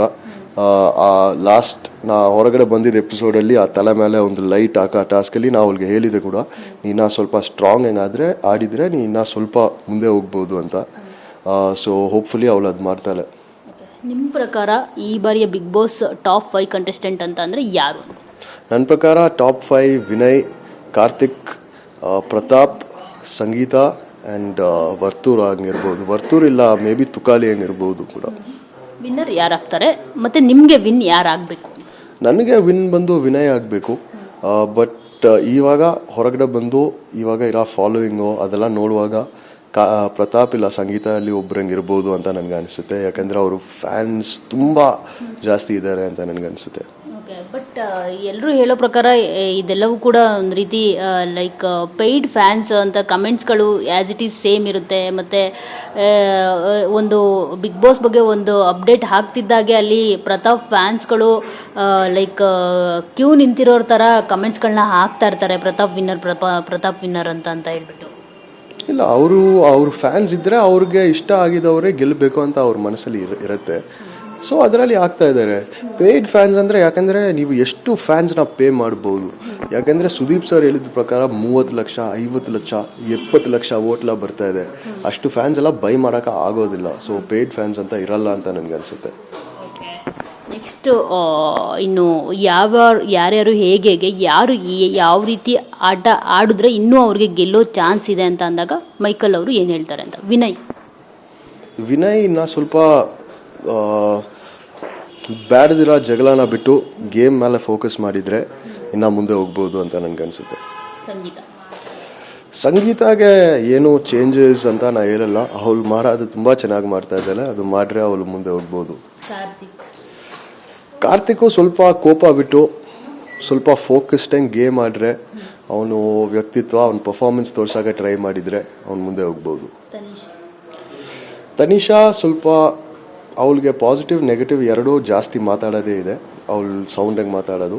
ಇನ್ನು ಸ್ವಲ್ಪ ಅವಳು ಪ್ರಾಪರ್ ಟಾಪಿಕ್ಸ್ ಮಾತಾಡಿದ್ರೆ ಅವಳು ಮುಂದೆ ಹೋಗ್ಬೋದು. ತುಕ್ಕಾಲಿ ಸ್ವಲ್ಪ ಬೀನ್ ಬ್ಯಾಗ್ ಮಾತುಗಳು ಕಮ್ಮಿ ಮಾಡಿ ಎಲ್ಲ ಮುಖ ಮುಂದೆ ಮಾತಾಡಿದ್ರೆ ಚೆನ್ನಾಗಿರುತ್ತೆ. ಆ್ಯಂಡ್ ಇನ್ನು ಸ್ವಲ್ಪ ಜಾಸ್ತಿ ಕಾಮಿಡಿಗಳು, ಸ್ಕಿಟ್ಗಳು ಇದಾವೆ ಎಂಟರ್ಟೈನ್ ಮಾಡಿದ್ರೆ ಇನ್ನೂ ಮುಂದೆ ಹೋಗ್ಬೋದು. ವರ್ತೂರ್ ಸಂತೋಷ್ ಇನ್ನೂ ಜಾಸ್ತಿ ಮಾಡಬೇಕು, ಎಲ್ಲ ಮಾಡಬೇಕು, ಜಾಸ್ತಿ ಮಾತಾಡಬೇಕು, ಜಾಸ್ತಿ ಭಾಗವಹಿಸಬೇಕು, ಜಾಸ್ತಿ ಆಟ ಆಡಬೇಕು. ಯಾಕಂದರೆ ಅವರು ಬರೀ ಫ್ಯಾನ್ಸ್ ಮೇಲೆ ಡಿಪೆಂಡ್ ಆಗಿ ಇದ್ದಾರೆ.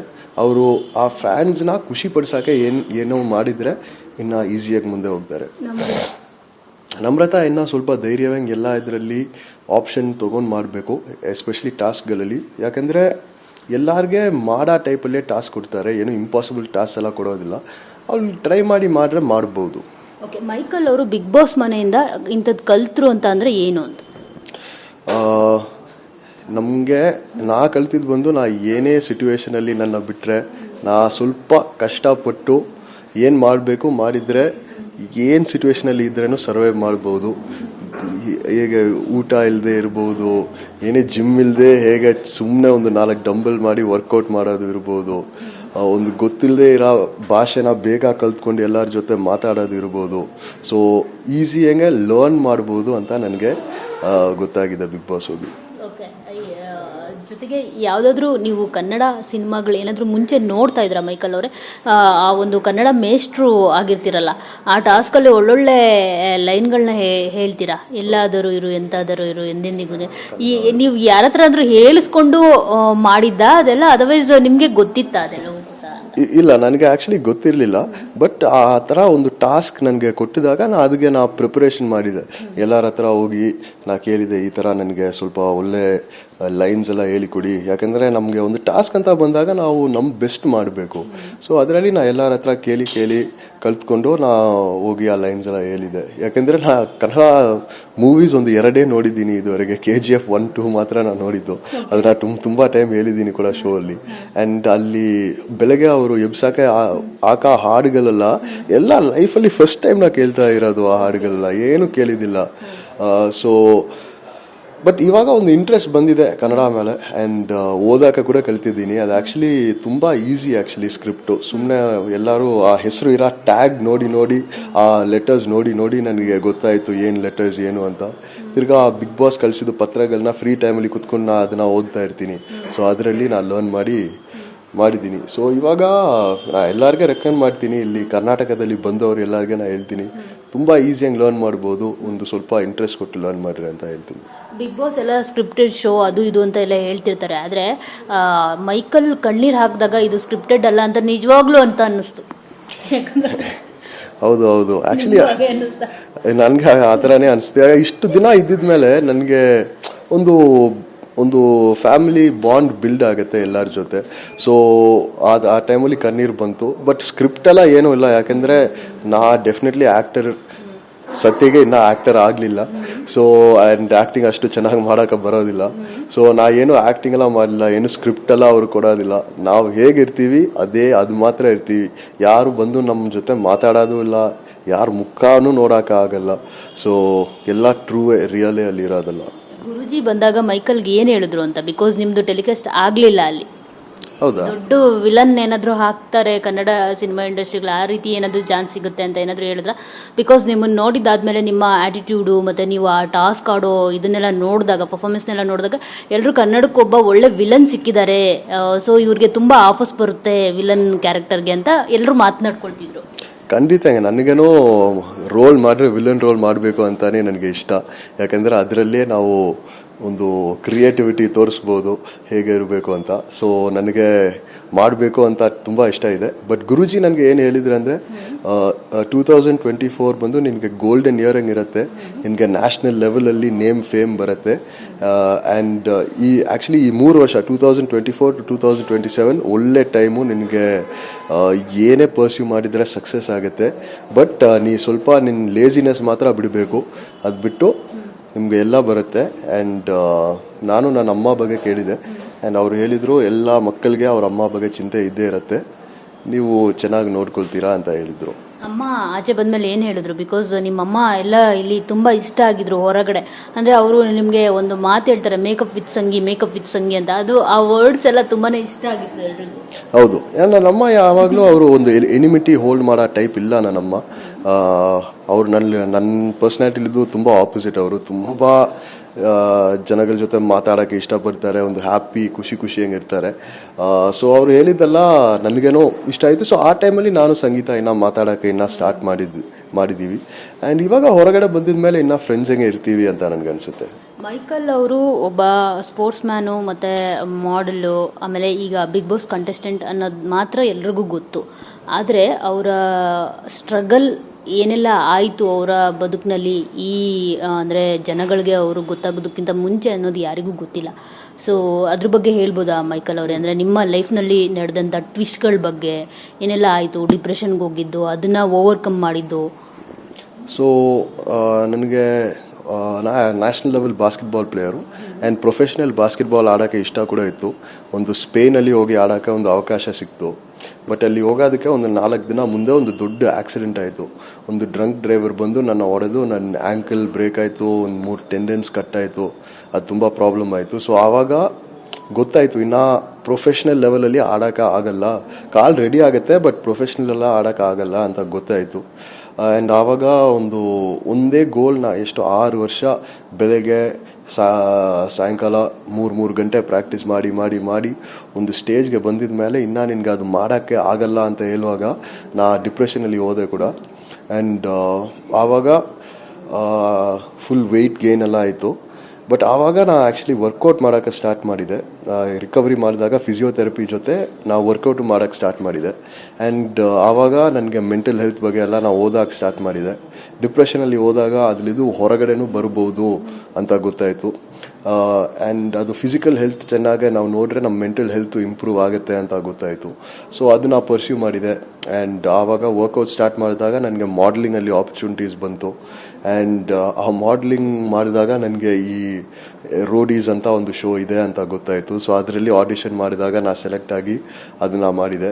ಆ್ಯಂಡ್ ತಿರ್ಗಾ ಮಾಡಲಿಂಗ್ ಎಲ್ಲ ಕಂಟಿನ್ಯೂ ಮಾಡಿ ತಿರ್ಗಾ ನನಗೆ ಈ ಬಿಗ್ ಬಾಸ್ ಆಪರ್ಚುನಿಟಿ ಅಂತ ಬಂತು. ಆ್ಯಂಡ್ ಆಪರ್ಚುನಿಟಿನ ಸುಮ್ಮನೆ ನಾನಿಲ್ಲ. ಸೊ ಅದರಲ್ಲಿ ಆಪರ್ಚುನಿಟಿ ತೊಗೊಂಡೆ. ಅದು ತುಂಬ ಚೆನ್ನಾಗೂ ಮಾಡಿದ್ದೀನಿ. ಆ ಆಪರ್ಚುನಿಟಿಗೆ ನಾ ಒಂದು ರೀಸನ್ ಕೊಟ್ಟಿದ್ದೀನಿ, ನನ್ನ ಸೆಲೆಕ್ಟ್ ಮಾಡಿದವ್ರಿಗೆ ಒಂದು ರಿಸಲ್ಟ್ ಕೊಟ್ಟಿದ್ದೀನಿ ಅಂತ ನನಗೆ ಅನಿಸುತ್ತೆ. ಸೊ ಲೈಫಲ್ಲಿ ಎಷ್ಟೋ ಸ್ಟ್ರಗಲ್ಸ್ ಇದ್ದೇ ಇರುತ್ತೆ. ಎಲ್ಲರ ಹಿಂದೆ ಒಂದು ಸ್ಟೋರಿ, ಒಂದು ಸ್ಟ್ರಗಲ್ ಇರುತ್ತೆ. ಬಟ್ ಆ ಸ್ಟ್ರಗಲ್ನ ಬೀಟ್ ಮಾಡಿ ನಾವು ಮುಂದೆ ಹೋಗೋದೇ ಲೈಫ್. ಆ ಥರನೇ ನಾವು ಮುಂದೆ ಬರ್ಬೋದು ಅಂತ ನಾನು ಹೇಳ್ತೀನಿ. ಇದ್ರ ಹೊರತಾಗಿನೂ ನೀವು ಸಾಕಷ್ಟು ಕೆಲಸ ಮಾಡಿದ್ದೀರಾ, ಸಾಕಷ್ಟು ಏನೇನೋ ಕೆಲಸ ಮಾಡಿದ್ದೀರಾ ಅಂತ ಕೇಳ್ಪಟ್ಟಿದ್ದೀನಿ. ಸೊ ಏನೆಲ್ಲ ಕೆಲಸಗಳು ಮಾಡ್ತಿದ್ದೀರಾ ಸದ್ಯಕ್ಕೀಗ? ಸೊ ಸದ್ಯಕ್ಕೆ ನಂದು ಒಂದು ಬಿಸ್ನೆಸ್ ಇದೆ, ವುಲ್ಫ್ ಗ್ಯಾಂಗ್ ಅಂತ ಹೇಳಿ ನಮ್ಮದು ಒಂದು ಬರ್ಗರ್ ಬಿಸ್ನೆಸ್ ಇದೆ. ಇಲ್ಲಿ HSR ಇಲ್ಲೇ ಇದೆ. ಸೊ ಅದನ್ನು ಇವಾಗ ಒಂದು ದೊಡ್ಡ ಚೈನ್ ಆಗಿ ಮಾಡೋದಕ್ಕೆ ನಾನು ಟ್ರೈ ಮಾಡ್ತಾ ಇದ್ದೀನಿ. ಆ್ಯಂಡ್ ಅದು ಬಿಟ್ಟು ನಮ್ಮ ಫ್ಯೂಚರ್ ಪ್ಲ್ಯಾನ್ ಬಂದು ನನಗೆ ಒಂದು ಕನ್ನಡ ಯೂಟ್ಯೂಬ್ ಚಾನಲ್ ಸ್ಟಾರ್ಟ್ ಮಾಡಬೇಕು ಅಂತ ನನಗೆ ಆಸೆ. ನನಗೆ ಬೈಕಿಂಗ್ ಅಂದರೆ ತುಂಬ ಇಷ್ಟ, ಟ್ರಾವೆಲಿಂಗ್ ಅಂದರೆ ತುಂಬ ಇಷ್ಟ. ಸೊ ಅದರಲ್ಲಿ ಒಂದು ಕರ್ನಾಟಕದಲ್ಲಿ ಎಲ್ಲ ಜಾಗ ಟ್ರಾವೆಲ್ ಮಾಡಿ, ಬೈಕಲ್ಲೇ ಟ್ರಾವೆಲ್ ಮಾಡಿ ಕರ್ನಾಟಕನ ಫುಲ್ ನೋಡಬೇಕು ಅಂತ ಒಂದು ಆಸೆ. ಆ್ಯಂಡ್ ಅದನ್ನು ವ್ಲಾಗ್ ಮಾಡಿ ಯೂಟ್ಯೂಬಲ್ಲಿ ಹಾಕೋದಕ್ಕೆ ಕೂಡ ಐಡಿಯಾ. ಆ್ಯಂಡ್ ಏನೋ ಫಾರಿನ್ ಕಂಟ್ರೀಸ್ ಎಲ್ಲ ಟ್ರಾವೆಲ್ ಮಾಡಿದ್ರೆ ಆ ವ್ಲಾಗೆಲ್ಲ ಮಾಡಿ ಜನಗಳಿಗೆ ತೋರ್ಸೋಣ ಅಂತ ಒಂದು ಆಸೆ. ಸೊ ಇದೇ ನನ್ನ ನೆಕ್ಸ್ಟ್ ಪ್ಲ್ಯಾನ್. ಈಗ ಮಕ್ಕಳು ತುಂಬಾ ಸೆನ್ಸಿಟಿವ್ ಇರ್ತಾರೆ, ಯೂತ್ಸು. ಸೊ ಏನಾದರೂ ತಮ್ಮ ಆಸೆಗಳು ಈಡೇರಲಿಲ್ಲ ಅಂತ ಅಂದಾಗ, ಅವರ ಗೋಲ್ಸ್ ಅಚೀವ್ ಮಾಡೋದಕ್ಕಾಗಲಿಲ್ಲ ಅಂತಂದಾಗ ಅಫ್ಕೋರ್ಸ್ ಡಿಪ್ರೆಷನ್ಗೆ ಹೋಗೋದು ಸಹಜ. ಸೊ ಅಂಥವ್ರಿಗೆ ಏನು ಹೇಳೋಕ್ಕೆ ಇಷ್ಟಪಡ್ತಾರೆ ಮೈಕಲ್ ಅವರು? ಅಂಥವ್ರಿಗೆ ಏನು ಹೇಳೋಕ್ಕೆ ಇಷ್ಟಪಡ್ತೀನಿ ಅಂದರೆ, ಕೆಲವು ಟೈಮ್ ಬಂದು ನಿಮಗೆ ಇರೋ ಗೋಲ್ ಬಂದು ನಿಮ್ಮ ಗೋಲ್ ನಿಮ್ಮನ್ನ ಚೂಸ್ ಮಾಡಬೇಕು, ನಿಮ್ಮ ಕೆಲಸ ನಿಮ್ಮನ್ನ ಚೂಸ್ ಮಾಡಬೇಕು. ನೀವು ಒಂದು ಇದನ್ನು ಪರ್ಸ್ಯೂ ಮಾಡೋಕ್ಕೆ ಟ್ರೈ ಮಾಡ್ಬೋದು. ಯಾಕಂದರೆ ನಾನು ಒಂದು ರಿಯಾಲಿಟಿ ಶೋ ಅಲ್ಲಿ ಬರ್ತೀನಿ ಅಂತ ನಾನು ಚಿಕ್ಕ ವಯಸ್ಸಲ್ಲಿ ಅಂದ್ಕೊಂಡೇ ಇಲ್ಲ. ಬಟ್ ಇವಾಗ ಇಲ್ಲಿ ಇದ್ದೀನಿ ಅಂದರೆ ಈ ಲೈಫ್ ನನ್ನ ಚೂಸ್ ಮಾಡಿದೆ. ನೀವು ಯಾವಾಗಲೂ ಪ್ರಿಪೇರ್ಡ್ ಹಂಗಿರಬೇಕು. ಒಂದು ಮೆಂಟಲ್ ಹಂಗಿರಲಿ ಇಲ್ಲ ಫಿಸಿಕಲ್ ಹಂಗಿರಲಿ, ನೀವು ಯಾವಾಗ ಪ್ರಿಪೇರ್ಡ್ ಹಂಗಿರಬೇಕು. ಇಂಗ್ಲೀಷಲ್ಲಿ ಒಂದು ಸೇಯಿಂಗ್ ಇದೆ, when preparation meets opportunity success happens ಅಂತ. ನೀವು ಫುಲ್ ಪ್ರಿಪೇರ್ಡ್ ಹಂಗಿರುವಾಗ ಆಪರ್ಚುನಿಟಿ ಬಂದರೆ ನೀವು ಅದು ತೊಗೋಬೋದು. ಆಪರ್ಚುನಿಟಿ ಬಂದಾಗ ನೀವು ರೆಡಿ ಇಲ್ಲ ಅಂದರೆ ಆ ಆಪರ್ಚುನಿಟಿ ತೊಗೊಳಕ್ಕೂ ಆಗಲ್ಲ ನಿಮಗೆ. ಸೊ ಅದರಲ್ಲಿ ಎಲ್ಲರೂ ಫಸ್ಟು ಬಾಡಿನ ಹೆಲ್ದಿಯಾಗಿ ಇಟ್ಕೋಬೇಕು, ಒಳ್ಳೆ ಡಯಟ್ ತಿನ್ನಬೇಕು, ಆ್ಯಂಡ್ ಅವರು ಎಷ್ಟು ಮಟ್ಟದಿಗೆ ಅವರು ಖುಷಿಯಂಗಿರ್ಬೋದೋ ಅಷ್ಟು ಖುಷಿಯಂಗಿರೋಕೆ ಟ್ರೈ ಮಾಡಬೇಕು. ಆ್ಯಂಡ್ ಅವರು ಆಪರ್ಚುನಿಟೀಸ್ನ ಹುಡುಕೊಂಡೇ ಇರಬೇಕು. ಆ್ಯಂಡ್ ಡೆಫಿನೆಟ್ಲಿ ಏನೋ ಒಂದು ಬರುತ್ತೆ. ಆ್ಯಂಡ್ ಡಿಪ್ರೆಷನ್ ಅಂತ ಹೇಳಿ ಸುಮ್ಮನೆ ಕುತ್ಕೊಳ್ಳೋದು ಕರೆಕ್ಟ್ ಇಲ್ಲ. ನೀವು ಸುಮ್ಮನೆ ಕುತ್ಕೊಂಡ್ರೆ ನೀವು ಸುಮ್ಮನೆ ಕುತ್ಕೊಂಡಿರ್ತೀರ. ನೀವು ಅದರಿಂದ ಹೊರಗಡೆ ಬರೋಕ್ಕೆ ಟ್ರೈ ಮಾಡಲೇಬೇಕು. ಓಕೆ, ಬಿಗ್ ಬಾಸ್ ಮನೆಯಲ್ಲಿ ಎಲ್ಲರೂ ನಿಮ್ಮ ಇಬ್ಬರನ್ನ ನೋಡಿದಾಗ, ನಿಮ್ಮ ಮತ್ತು ವಿನಯನ ನೋಡಿದಾಗ ಇಬ್ಬರು ಸೂಪರ್ ಆಗಿರೋ ವಿಲನ್ಗಳು ಸಿಕ್ಕಿದ್ದಾರೆ ನಮ್ಮ ಕನ್ನಡ ಇಂಡಸ್ಟ್ರಿಗೆ, ಸಖತ್ ಆ್ಯಪ್ಟ್ ಆಗ್ತಾರೆ ಇವರು ವಿಲನ್ ಆಗಿ ಅಂತ ಎಲ್ಲರೂ ಮಾತನಾಡ್ಕೊಳ್ತಾ ಇದ್ರು. ಈವನ್ ವಿನಯ್ ಕೂಡ ಹೇಳ್ತಾರೆ ಐ ಆಮ್ ವಿಲನ್ ಅಂತ ಹೇಳ್ಬಿಟ್ಟು. ಸೊ ಮೈಕಲ್ ಅವರು ವಿಲನ್ ಆದರೆ ಯಾರೋ ಆಪೋಸಿಟ್ ಹೀರೋಗೆ ವಿಲನ್ ಆಗಕ್ಕೆ ಇಷ್ಟಪಡ್ತಾರೆ. ಮತ್ತು ಯಾವ ವಿಲನ್ ಅಂತಂದರೆ ಮೈಕಲ್ ಅವ್ರಿಗೆ ಇಷ್ಟ ತುಂಬ? ನನಗೆ ಯಾರು ವಿಲನ್ ಇಷ್ಟ ಅಂತ ನನಗೆ ಗೊತ್ತಿಲ್ಲ, ಆ್ಯಕ್ಚುಲಿ ಅಷ್ಟು ನೋಡಿದ್ದಿಲ್ಲ. ಬಟ್ ಬೇರೆ ಯಾವುದಾದ್ರೂ ಇಂಡಸ್ಟ್ರಿ ತಗೊಳ್ಳಿ. ನನಗೆ ಅರ್ಜುನ್ ರಾಮ್ಪಾಲ್ ಅಂದರೆ ತುಂಬ ಇಷ್ಟ. ಅವರು ಒಂದು ಒಳ್ಳೆ ವಿಲನ್ ರೋಲ್ಗೆ ತುಂಬ ಚೆನ್ನಾಗಿ ಸೆಟ್ ಆಗ್ತಾರೆ. ಸೊ ಅವರು ಅಂದರೆ ಇಷ್ಟ. ಆ್ಯಂಡ್ ವಿಲನ್ ಯಾರಿಗ ಆಪೋಸಿಟಲ್ಲಿ ಆಗಬೇಕು ಅಂದರೆ ಖಂಡಿತ ನಾನು ಸುದೀಪ್ ಸರ್ಗೆ ಆಪೋಸಿಟ್ ಆಗಬೇಕು ಅಂತಲೇ ಹೇಳ್ತೀನಿ. ಯಾಕಂದರೆ ಆಲ್ರೆಡಿ ನಮ್ಮ ಮಧ್ಯದಲ್ಲಿ ಒಂದು ಚಿಕ್ಕ ಜಗಳ ಅಂತ ಹೇಳೋಕ್ಕಾಗಲ್ಲ, ಅವರೇ ಬೈದಿದ್ದಾರೆ. ಬಟ್ ಮೇ ಬಿ ರೋಲಲ್ಲಿ ಸಿಕ್ಕಿದ್ರೆ ನಾನು ಚೆನ್ನಾಗಿ ಮಾಡ್ಬೋದು ಅಂತ ನನಗನ್ಸುತ್ತೆ. ಯಾಕೆ ನೀವು ಅಲ್ಲೇ ಕೇಳಲ್ಲ ಅವ್ರಿಗೆ? ಇದು ಇವಾಗ ಏನು ಇಂಪಾರ್ಟೆಂಟ್ ಏನಂದರೆ ಪರೀಕ್ಷೆ ಆಗಬೇಕು. ಇವಾಗ ನಾವೊಬ್ಬ ಇದ್ದೀನಿ ಅಂತ ಅವ್ರಿಗೆ ಗೊತ್ತು. ಆ್ಯಂಡ್ ಅವ್ರಿಗೆ ಒಂದು ಒಳ್ಳೆ ರೋಲ್ ಅವ್ರ ಕೈಯಲ್ಲಿ ಇದ್ದರೆ ಖಂಡಿತ ಕೊಡ್ತಾರೆ ಅಂತ ನನಗೆ ಅನಿಸುತ್ತೆ. ಸುದೀಪ್ ಸರ್, ನಿಮ್ಮ ನೆಕ್ಸ್ಟ್ ಮೂವಿಗೆ ಒಂದು ಒಳ್ಳೆ ವಿಲನ್ ರೋಲ್ ಬೇಕಂದ್ರೆ ನನಗೆ ಕೊಡಿ. ಒಂದು ಕ್ಲಾಸಿ ಫಾರಿನ್ ವಿಲನ್ ನಿಮಗೆ, ಅದು ಕನ್ನಡ ಮಾತಾಡೋ ಫಾರಿನ್ ವಿಲನ್ ನಿಮಗೆ ಬೇಕಂದ್ರೆ ಖಂಡಿತ ನನಗೆ ಕಾಲ್ ಮಾಡಿ, ಖುಷಿಯಂಗೆ ಮಾಡ್ತೀನಿ ರೋಲು. ಆ್ಯಂಡ್ ಇವಾಗ ಡಯಟು ಚೆನ್ನಾಗಿ ಸಿಗುತ್ತೆ, ಒಳ್ಳೆ ಜಿಮ್ಮು ಇದೆ ನನ್ನ ಹತ್ರ, ಫುಲ್ ಟ್ರೈನಿಂಗ್ ಮಾಡಿ ಫುಲ್ ಫಿಟ್ಟಂಗೆ ಬರ್ತೀನಿ. ಮಾಡೋಣ ಸರ್. ಓಕೆ, ಎಷ್ಟು ಸಂಭಾವನೆ ಸಿಕ್ತು ಅಂತ ಮೈಕಲ್ ಅವ್ರಿಗೆ? ಸಂಭಾವನೆ ಅಂದರೆ ಅದ್ರ ಬಗ್ಗೆ ನಮಗೆ ಮಾತಾಡೋಕ್ಕೆ not allowed, contractually not allowed. But ನೋಡೋಣ. ಫೈನಲಿ ಕನ್ನಡದ ಕಂದ, ಈ ಮಣ್ಣಿನ ಮಗ ಕನ್ನಡದ ಬಗ್ಗೆ ಏನು ಹೇಳ್ತಾರೆ? ಏನಾದರೂ ಯಾವುದಾದ್ರೂ ಹೇಳ್ಬೋದಾ ನಿಮ್ಮ ನೆಚ್ಚಿನ ವರ್ಡ್ಗಳು ಕನ್ನಡದ ಬಗ್ಗೆ? ನನಗೆ ಕನ್ನಡ ಬಂದು ಒಂದು ಆ್ಯಕ್ಚುಲಿ ತುಂಬ ಒಂದು ಬ್ಯೂಟಿಫುಲ್ ಲ್ಯಾಂಗ್ವೇಜ್ ಅಂತ ನನಗೆ ಅನಿಸುತ್ತೆ. ಆ್ಯಂಡ್ ಇದು ಲರ್ನ್ ಮಾಡೋದು ತುಂಬ ಈಸಿ, ಸ್ವಲ್ಪ ಟ್ರೈ ಮಾಡಬೇಕು ಅಷ್ಟೇ. ಆ್ಯಂಡ್ ಇಲ್ಲಿ ಬೆಂಗಳೂರಿಗೆ, ಕರ್ನಾಟಕಕ್ಕೆ ಸಾಕಷ್ಟು ಜನ ಬರ್ತಾರೆ ಅವರು ಲೈಫ್ ಮಾಡೋದಕ್ಕೆ. ಬಟ್ ನೀವು ಒಂದು ಜಾಗಕ್ಕೆ ಹೋದರೆ ಆ ಜಾಗದಲ್ಲಿ ಇರೋ ಜನಗಳನ್ನೂ ಅರ್ಥ ಮಾಡಬೇಕು, ಅಲ್ಲಿ ಇರೋ ಭಾಷೆನೂ ಕಲಿಬೇಕು.